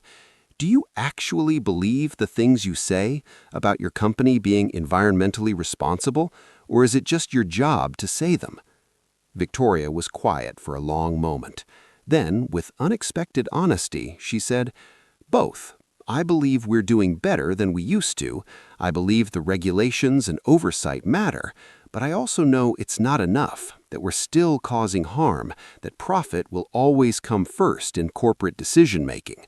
I tell myself I'm working from inside to make incremental change, but some days I wonder if I'm just making excuses, rationalizing my participation in something destructive." Carmen was stunned by this admission. She'd expected defensiveness or corporate talking points, not vulnerability, not doubt. I ask myself similar questions, whether my activism actually changes anything or just makes me feel righteous, whether confrontation is the only tool I have or if I'm too rigid to try other approaches, whether I'm so committed to being against corporations that I can't recognize when they do make improvements. They stood in the rain, two warriors from opposite sides, discovering unexpected common ground, not in their positions, which remained opposed, but in their shared questioning, their mutual exhaustion, their recognition that the problems they were grappling with didn't have simple solutions.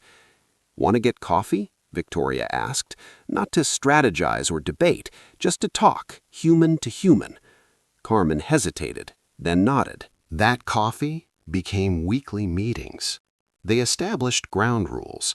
They could discuss their work, their challenges, their questions, but they couldn't try to convert each other, couldn't treat it as a debate to win.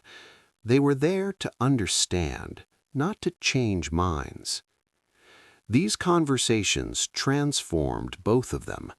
Carmen learned about the complexities Victoria faced: shareholders demanding profits, employees depending on jobs, market forces larger than any individual's values. She began to understand that vilifying individuals didn't change systems, that sustainable change required working with corporate structures, not just against them. Victoria learned about the real environmental impacts her company's work was causing, not through statistics, but through Carmen's intimate knowledge of specific ecosystems, specific species, specific communities affected by pollution. She began to see the human and ecological cost behind the quarterly reports and profit margins. Neither of them changed their fundamental positions. Carmen didn't become pro-corporation. Victoria didn't quit her job to become an activist. But they both began to work differently, informed by understanding they'd gained from each other. Carmen started reaching out to other corporate executives, offering to consult on environmental initiatives, helping companies develop genuinely effective sustainability programs instead of just PR campaigns. She brought her expertise and passion into collaboration rather than pure opposition. Victoria started pushing harder internally, using her position to advocate for stronger environmental standards, even when it meant conflicts with leadership. She started seeing her job not as defending the company against activists, but as representing environmental concerns within corporate decision-making. Their friendship, because that's what it became, was controversial on both sides. Carmen's fellow activists accused her of selling out, of being co-opted. Victoria's corporate colleagues warned her about being manipulated, about getting too close to the enemy. Both women faced criticism, suspicion, pressure to end the relationship. But they persisted, understanding something profound. Real change requires building bridges, not just burning them. It requires recognizing our opponent's humanity, understanding their constraints and motivations, finding the narrow spaces where different values can align toward common goals. 5 years into their friendship, they co-authored a paper on effective environmental negotiation, drawing on their experience to outline principles for productive dialogue across ideological divides. It was controversial but influential, used by mediators, policymakers, and activists trying to move beyond polarization. "We were meant to meet," Carmen said in an interview about their work, "not because we were supposed to become the same or stop believing in our different approaches, but because we needed to learn from each other. Victoria taught me that corporations aren't monoliths, that there are people inside those structures who care, who are trying to make things better within real constraints. Carmen taught me, well, I'll let her say what I taught her." Victoria smiled. "Carmen taught me that environmentalists aren't naive tree huggers, that their concerns are scientifically valid and morally urgent. She taught me that my comfort with corporate culture was blinding me to real harm. She made me uncomfortable in ways I needed to be uncomfortable. She pushed me to use my position for more than just career advancement." Their friendship continued for decades, weathering disagreements and setbacks, celebrating small victories in the long fight for environmental sustainability. Neither of them solved climate change or transformed corporate culture, but they both contributed to shifting the conversation, to building bridges, to demonstrating that people on opposite sides can remain in relationship while still maintaining their commitments. People don't enter your life by chance, Victoria said in a documentary about environmental activism years later. Even, maybe especially, the people who seem like opponents. Carmen came into my life to shake me up, to challenge my complacency, to make me think harder about the impact of my choices. I hope I gave her something too, maybe a more nuanced understanding of how change happens, maybe just a reminder that corporate executives are also humans trying to figure out how to live with integrity in complicated systems. Carmen, sitting beside her, nodded. What Victoria gave me was hope. Not naive hope that corporations will voluntarily save the planet, but realistic hope that humans across different perspectives can stay in dialogue, can influence each other, can work together, even when they disagree about fundamental things. That's the kind of hope we need, not for easy solutions, but for sustained engagement across difference. Part 12. The Therapist's Client. Dr. Sarah Chen had been a therapist for 15 years, working with hundreds of clients, guiding people through depression, anxiety, trauma, relationship issues, and existential crises.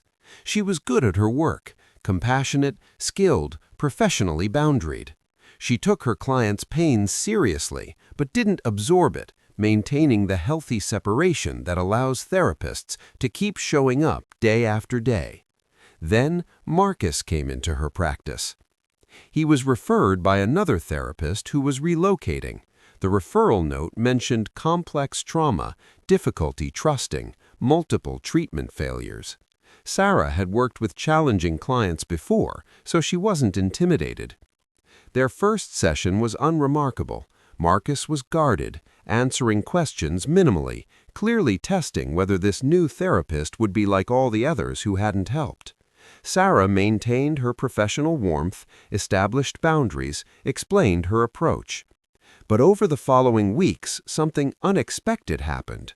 Marcus's story, his particular constellation of trauma, his specific way of being in the world, kept appearing in Sarah's dreams. She found herself thinking about him between sessions, not in ways that crossed professional boundaries, but with a quality of concern that felt different from her usual therapeutic engagement.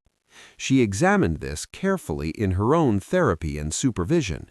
Was she over-identifying, developing inappropriate attachment, losing objectivity?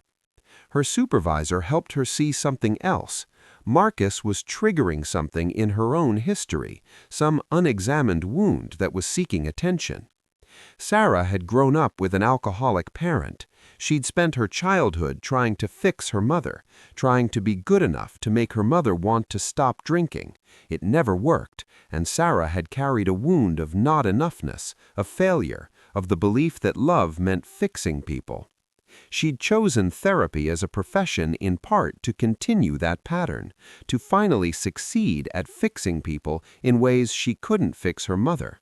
And she'd been successful enough to avoid examining this deeper motivation. Marcus, with his resistance to being helped, his pattern of defeating therapists' efforts, his insistence that no one could really reach him, he was bringing all of Sarah's old wounds to the surface. Every session where she failed to break through his defenses triggered her childhood sense of failure, of not being enough. This realization was painful, but also liberating. Sarah understood that Marcus had entered her life not just as a client needing help, but as a teacher showing her the unfinished business she still carried.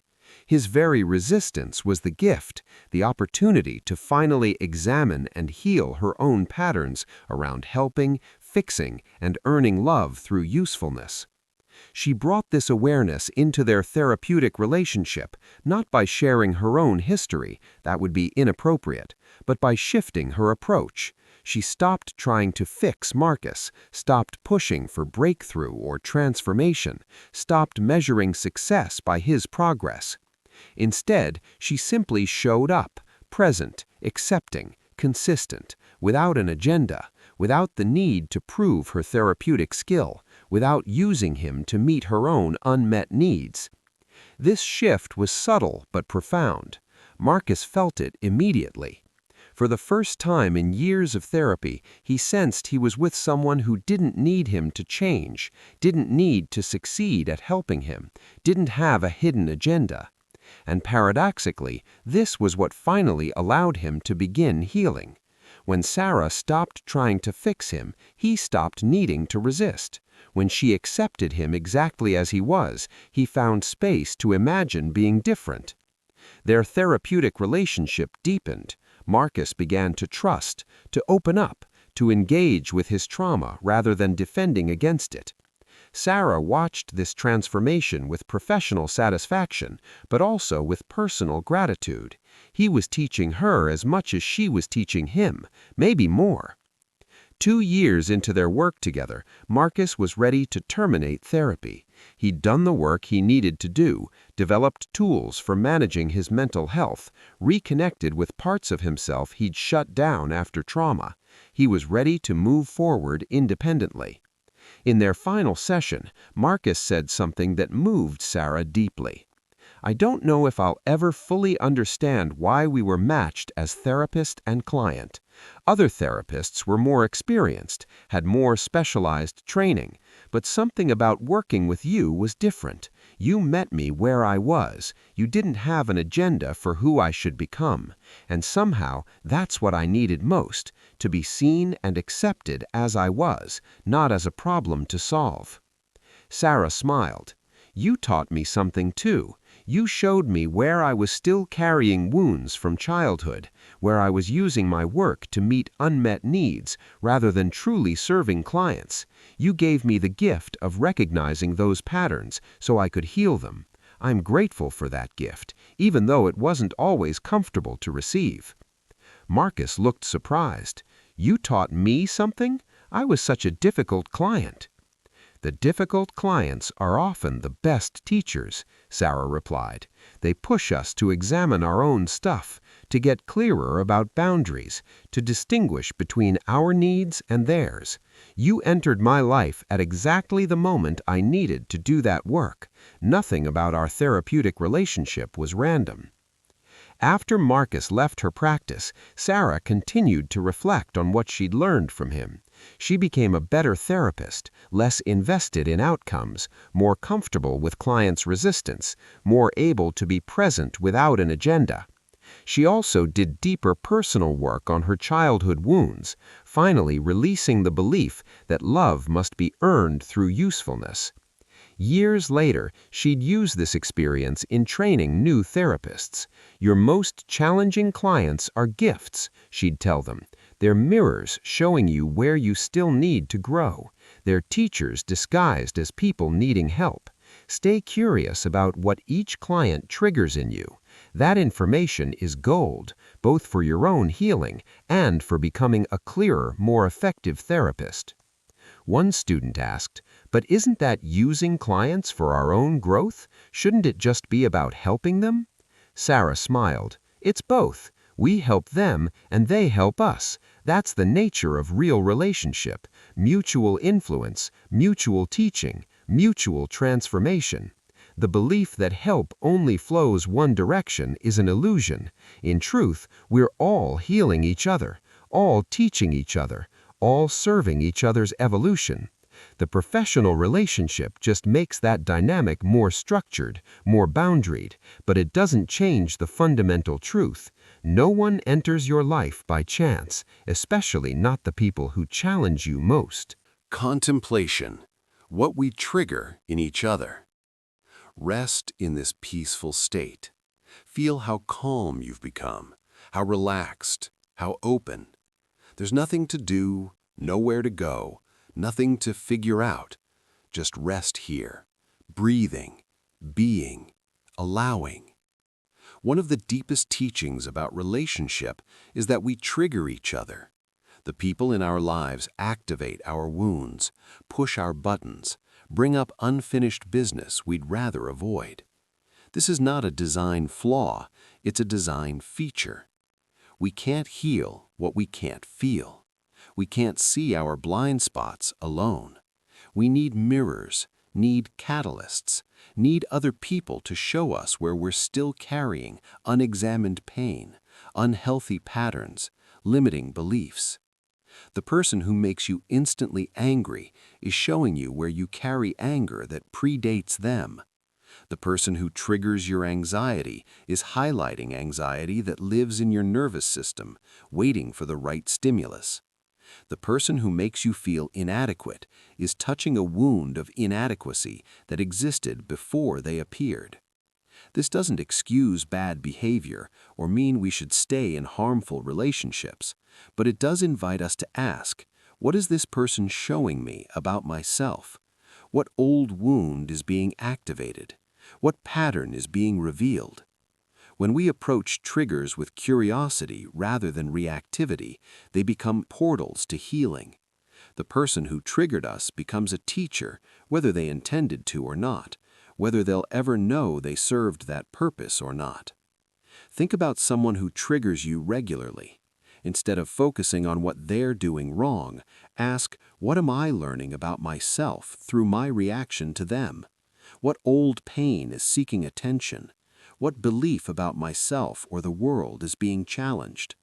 This practice doesn't excuse bad behavior or blame yourself for others' actions. It means taking responsibility for your inner life, recognizing that your reactions contain valuable information about your own healing journey. The people who trigger us most intensely often become our greatest teachers if we can stay curious, stay open, stay willing to look at what's being revealed. They don't enter our lives by chance. They appear at exactly the moment we're ready, even if we don't feel ready, to see and heal what they illuminate. Breathe into this understanding. Let it soften any blame or resentment you carry. Let it transform how you perceive difficult relationships. Let it open you to the teaching hidden in every trigger, every conflict, every uncomfortable encounter. Part 13. The Mentor and the Mentee.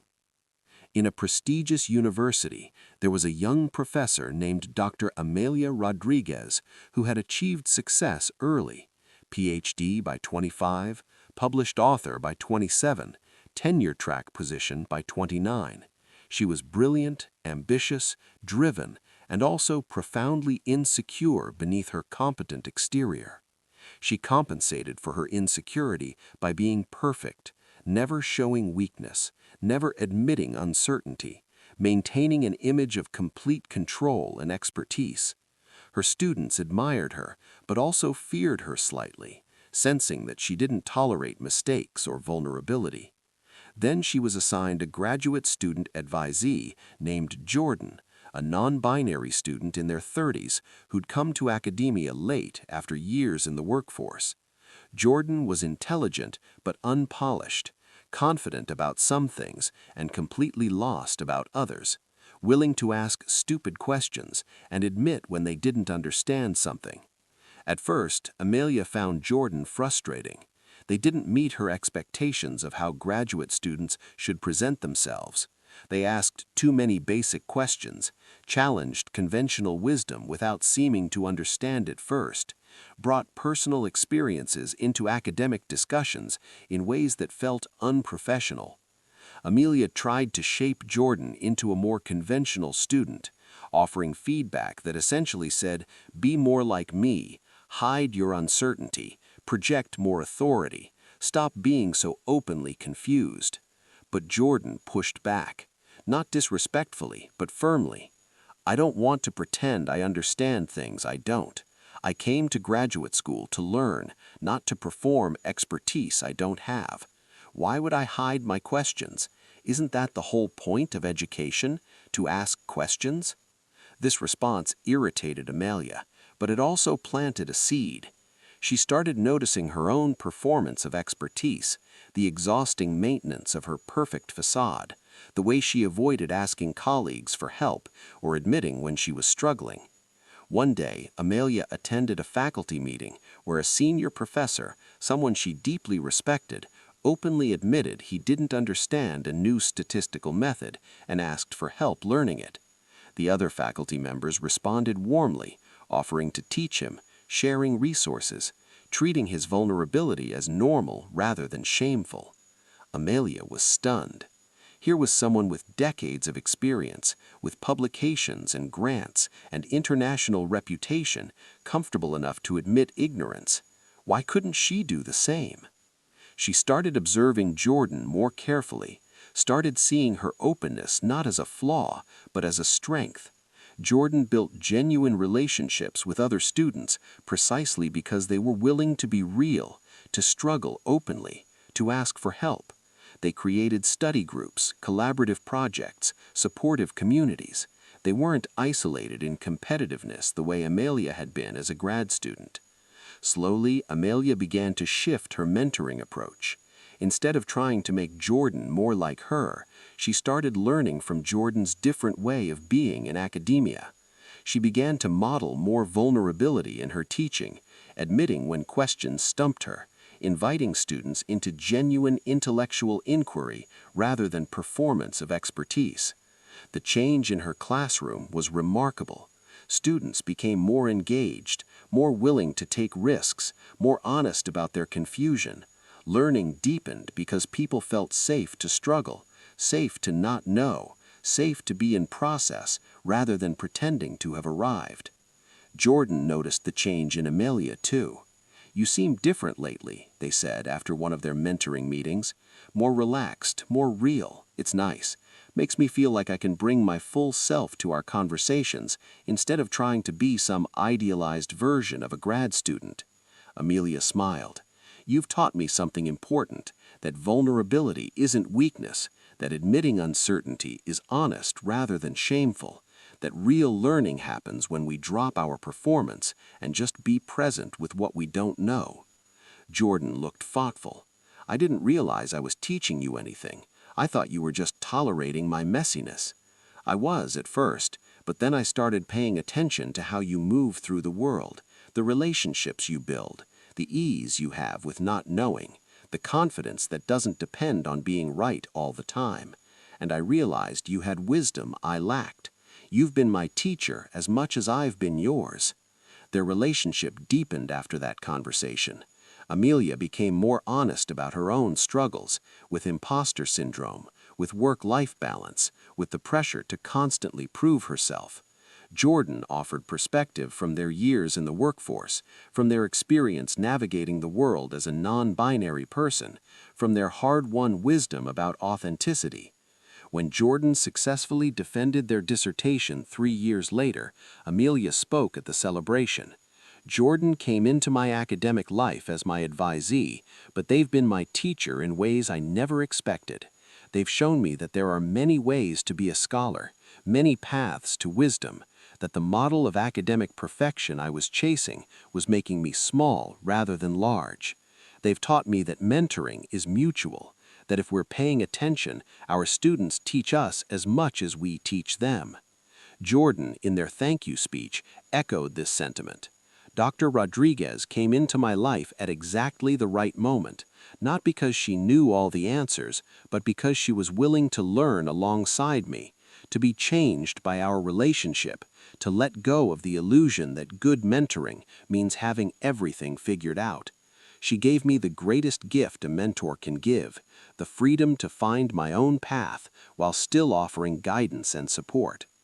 Years later, both Amelia and Jordan continued in academia, and both became known for their mentoring approach: collaborative, vulnerable, real. They trained a generation of scholars who understood that learning is mutual, that teaching and being taught are not separate roles, but interwoven practices, that every relationship offers opportunities for reciprocal growth. And they stayed in touch, their relationship evolving from mentor to mentee, to colleagues to friends. "You entered my life to shake up my assumptions," Amelia wrote in a birthday card to Jordan years later. You showed me that the person I thought I needed to be was actually preventing me from becoming who I really am. Thank you for that gift. Thank you for being willing to challenge me, to be yourself, to teach me by example what authentic presence looks like. Jordan kept that card, reading it whenever he doubted his place in academia, whenever he felt like he wasn't smart enough or polished enough.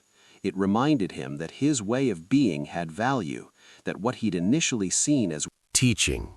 Mutual liberation. Allow yourself to sink even deeper into rest.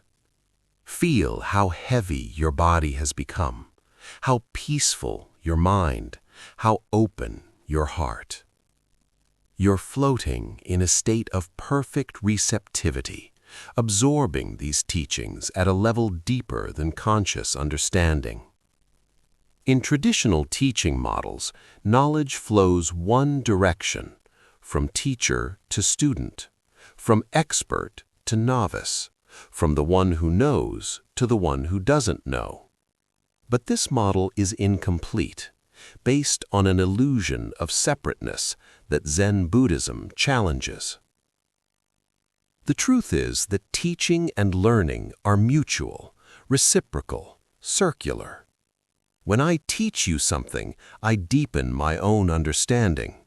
When you ask me a question, you show me gaps in my knowledge. When you struggle with a concept, you invite me to find new ways of explaining. We are both transformed by the encounter. This is true in formal educational settings, but it's equally true in all relationships. Parents learn from children, managers learn from employees, experts learn from beginners. The elderly learn from the young, and the young learn from the elderly. We are all simultaneously teachers and students, always. Every interaction is an opportunity for mutual learning, for reciprocal growth, for co-creation of understanding. This teaching is sometimes called mutual liberation, the recognition that we free each other from ignorance, from limitation, from the small sense of self that believes it must figure everything out alone. We need each other to wake up, to grow, to become fully human. Think about the people in your life. Can you see how they've taught you, even in unexpected ways? Can you recognize how you've taught them, even when you weren't trying? The child who asks why teaches adults to question assumptions. The beginner who struggles teaches the expert to examine their own mastery. The person from a different culture teaches us about our own culture's blind spots. The person with different abilities teaches us about what normal means and who decides. Every person who enters your life brings a teaching, offers a lesson, contributes to your evolution. And you do the same for them, whether consciously or unconsciously, whether you realize it or not. This understanding transforms how we approach relationships. Instead of dividing the world into those who can teach us and those who can't, we approach everyone with curiosity, with openness to learning, with recognition that wisdom appears in unexpected forms. The homeless person on the corner might teach you about resilience. The irritating colleague might teach you about patience. The difficult family member might teach you about boundaries. The person you were trying to help might teach you about the limitations of helping. All teachers, all perfect for what you need to learn at this moment in your journey. All appearing not by chance, but by the mysterious intelligence that orchestrates growth, that brings together exactly the right combination of souls for mutual liberation. Part 14.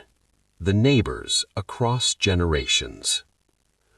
On a quiet suburban street, lived an elderly widower named Mr. Peterson and a young family with 3 small children. Mr. Peterson had lived in his house for 40 years, raised his family there, watched the neighborhood change, buried his wife 2 years ago. Now he lived alone, his grown children visiting occasionally, his days marked by routine and loneliness. The young family, Lisa and Tom, with children ages 3, 5, and 7, had just moved in next door. They were overwhelmed with the chaos of small children, both working full-time, exhausted and stressed, barely keeping up with the demands of parenting and careers and household management. At first, the relationship between Mr. Peterson and his new neighbors was polite but distant. They waved in passing, exchanged pleasantries about the weather, maintained the cordial boundaries of suburban neighborliness. But one evening, Lisa's 3-year-old, Emma, wandered into Mr. Peterson's yard chasing a ball. Lisa ran after her, apologizing profusely for the intrusion. Mr. Peterson surprised her by smiling warmly. "No need to apologize. I love seeing children play. It's been too quiet around here since my grandchildren grew up and moved away." Emma, uninhibited in the way of small children, asked Mr. Peterson if he wanted to play with her. Lisa started to redirect her daughter, but Mr. Peterson said, "Actually, I'd love to, if it's okay with your mother." Lisa was caught off guard, but agreed. She watched as Mr. Peterson played with Emma, gently rolling the ball, laughing at her enthusiasm, clearly delighted by her company. When it was time for dinner, Emma didn't want to leave. "Can I come back tomorrow?" asked Mr. Peterson. "Any time," he replied. "My door is always open." That casual invitation became a regular pattern. Emma started visiting Mr. Peterson almost daily, and soon her older siblings joined. Mr. Peterson taught them to garden, showed them his old photo albums, told them stories about what the neighborhood was like when he was young, made them cookies using his late wife's recipes. For Mr. Peterson, these visits transformed his life. The loneliness that had been crushing him lifted. He had purpose again, people who needed him, a reason to get up and put on real clothes instead of staying in his robe all day. The children's energy and joy were medicine he hadn't known he needed. For Lisa and Tom, Mr. Peterson's relationship with their children was equally transformative. They had been struggling without nearby family support, without a village to help raise their kids. Mr. Peterson became the grandparent figure their children lacked, offering wisdom and patience and time that Lisa and Tom, stretched thin, couldn't always provide. But it wasn't just about practical help. Mr. Peterson taught the children things Lisa and Tom couldn't teach them, skills from a different generation, stories from a different era, a different pace and quality of attention. And the children taught Mr. Peterson things too, how to use a tablet, about current movies and music, about seeing the world through young, unfiltered eyes. One afternoon, Lisa found Mr. Peterson in his garden with all 3 children, patiently showing them how to transplant seedlings. She watched quietly from her porch, moved by the tenderness of the scene. Later, when she came to collect the children, she said to Mr. Peterson, "Thank you, not just for watching them, but for loving them. They adore you. You've given them something special." Mr. Peterson's eyes filled with tears. "They've given me something too, a reason to keep going, honestly. After my wife died, I wasn't sure I wanted to continue. Days felt empty, endless. But now," he gestured towards the children playing in his yard, "now I have purpose. They need me, and I need them. We're taking care of each other." Lisa felt tears in her own eyes. "I don't think it was an accident that we moved in next door to you. I think we were meant to find each other." "I believe that too," Mr. Peterson agreed. Their intergenerational friendship deepened over years. Mr. Peterson became a fixture at birthday parties and school events. He taught the kids to fish, to play chess, to appreciate old movies. He was there when Lisa's father died, offering comfort from someone who understood grief. He babysat during emergencies, offered advice during parenting challenges, provided the kind of steady, unconditional support that makes all the difference. When Mr. Peterson had a health scare at 87, a fall that required hospitalization, Lisa and Tom were there immediately. They coordinated his care, brought him home, set up a recovery space, insisted he not be alone during his vulnerable period. "You're like family," Lisa told him. "You've been there for us so many times. Of course we're here for you." Mr. Peterson, lying in the hospital bed in his living room, surrounded by get-well cards the children had made, felt overwhelmed with gratitude.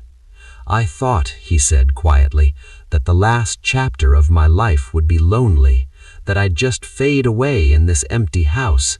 But you all appeared, and everything changed. You gave me..." Reflection. The web that holds us all. Drift now in this peaceful state between waking and sleeping.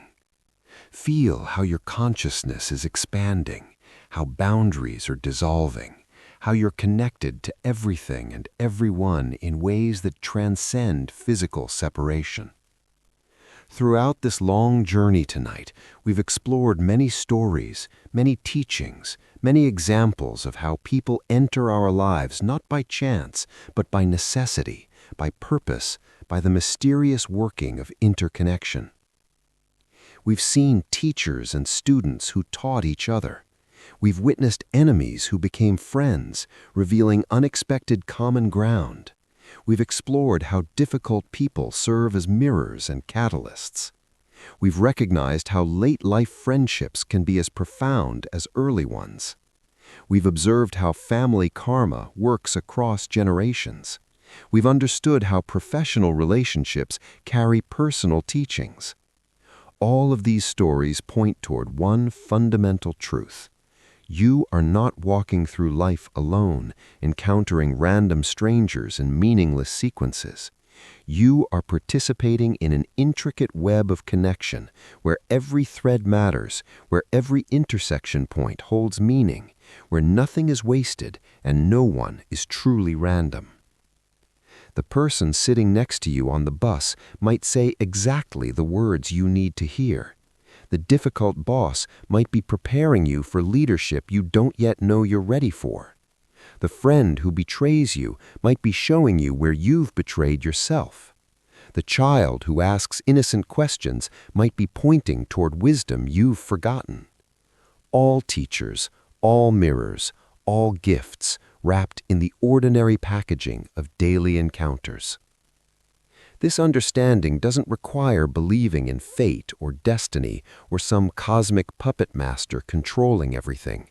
It simply requires recognizing that we live in a deeply interconnected universe where patterns exist whether we perceive them or not, where meaning emerges from relationships whether we're conscious of it or not, where we are constantly shaping and being shaped by everyone we encounter. Zen Buddhism teaches us to wake up to this reality, to stop sleepwalking through our relationships, to recognize the sacred in the ordinary, to understand that every person we meet is both human like us and also a unique manifestation of the divine, carrying exactly what we need for our next stage of growth. This teaching is not meant to make you hyper-vigilant, analyzing every encounter for hidden meaning. It's meant to help you relax into trust. Trust that life is supporting your evolution. Trust that the right people appear at the right times. Trust that nothing is wasted, even when experiences feel random or meaningless in the moment. Years from now, you'll look back on your life and see patterns you couldn't see while living it. You'll recognize how certain people appeared at crucial junctures, how certain relationships catalyzed necessary changes, how what seemed like chance encounters were actually appointments you'd somehow scheduled at a soul level. This is the teaching of Zen Buddhism about human connection. We are here for each other. We wake each other up. We teach and learn from each other. We save each other in small and large ways, often without realizing we're doing it. No one enters your life by chance. Remember this truth. Live from this understanding. Let it transform how you perceive every person you meet, from intimate partners to passing strangers. Let it open you to possibility, to wonder, to the recognition that you are surrounded by teachers, that life is constantly offering you exactly what you need for your growth, that the universe is conspiring not against you, but for your awakening. Closing meditation. Gratitude for all who have walked with us. As our time together draws to a close, let yourself settle into complete rest. Your body is heavy, relaxed, supported. Your mind is quiet, spacious, at peace. Your heart is open, receptive, grateful. Bring to mind now, gently and without effort, the faces of people who have been significant in your life. Not in chronological order, not trying to remember everyone, just allowing faces to arise naturally in your awareness. Some of these faces belong to people who loved you, supported you, believed in you. Feel gratitude for their presence, for the gifts they brought, for the ways they saw you and celebrated you. Some of these faces belong to people who challenged you, hurt you, pushed you to grow in uncomfortable ways. Can you feel even slightly gratitude for them too? For the strength you developed, the clarity you gained, the ways they forced you to know yourself more deeply. Some of these faces belong to people who were briefly in your life, teachers, mentors, chance encounters, people whose names you might not even remember, but whose impact lingers. Recognize that even brief encounters can carry profound significance. Some of these faces belong to people who are no longer in your life, through death, through distance, through the natural evolution of relationships. Feel gratitude for the time you had, for the lessons learned, for the love shared, even as you release any clinging or regret. And recognize that new faces are yet to come. Tomorrow, next week, next year, you will meet people who will change you, teach you, challenge you, love you. Stay open to these future encounters. Trust that the right people will appear at the right times. Know that you are never walking alone. You are held in a web of connection that extends backward through all the people who shaped you and forward through all the people you will meet. You are both the student and the teacher, both the helped and the helper, both the mirror and the one being reflected. This is your life, this intricate dance of relationships, this continuous exchange of teaching and learning, this mutual participation in each other's becoming. Take a deep breath now. Let gratitude fill your entire being. Gratitude for every person who has entered your life. Gratitude for the mysterious intelligence that orchestrates these meetings. Gratitude for your own capacity to be present, to love, to grow, to change. As you drift into sleep, carry this understanding with you. You are not alone. You have never been alone. You will never be alone. You are woven into the fabric of existence itself, connected to all beings through threads of karma and compassion and shared humanity. Sleep peacefully now, held in this web of connection. Sleep deeply now, trusting in the wisdom of interdependence. Sleep sweetly now, knowing that tomorrow offers new opportunities for recognition, for teaching, for learning, for love. People don't enter your life by chance. Remember this truth. Live from this understanding. Let it transform how you perceive every person you meet, from intimate partners to passing strangers. Let it open you to possibility, to wonder, to the recognition that you are surrounded by teachers, that life is constantly offering you exactly what you need for your growth, that the universe is conspiring not against you, but for your awakening. Good night, dear traveler. Rest now in the embrace of interconnection. Rest now in the knowledge that you are exactly where you need to be. Rest now in the peace of understanding. All is well. All is unfolding perfectly. You are loved. You are held. You are home. Rest. Sleep. Peace.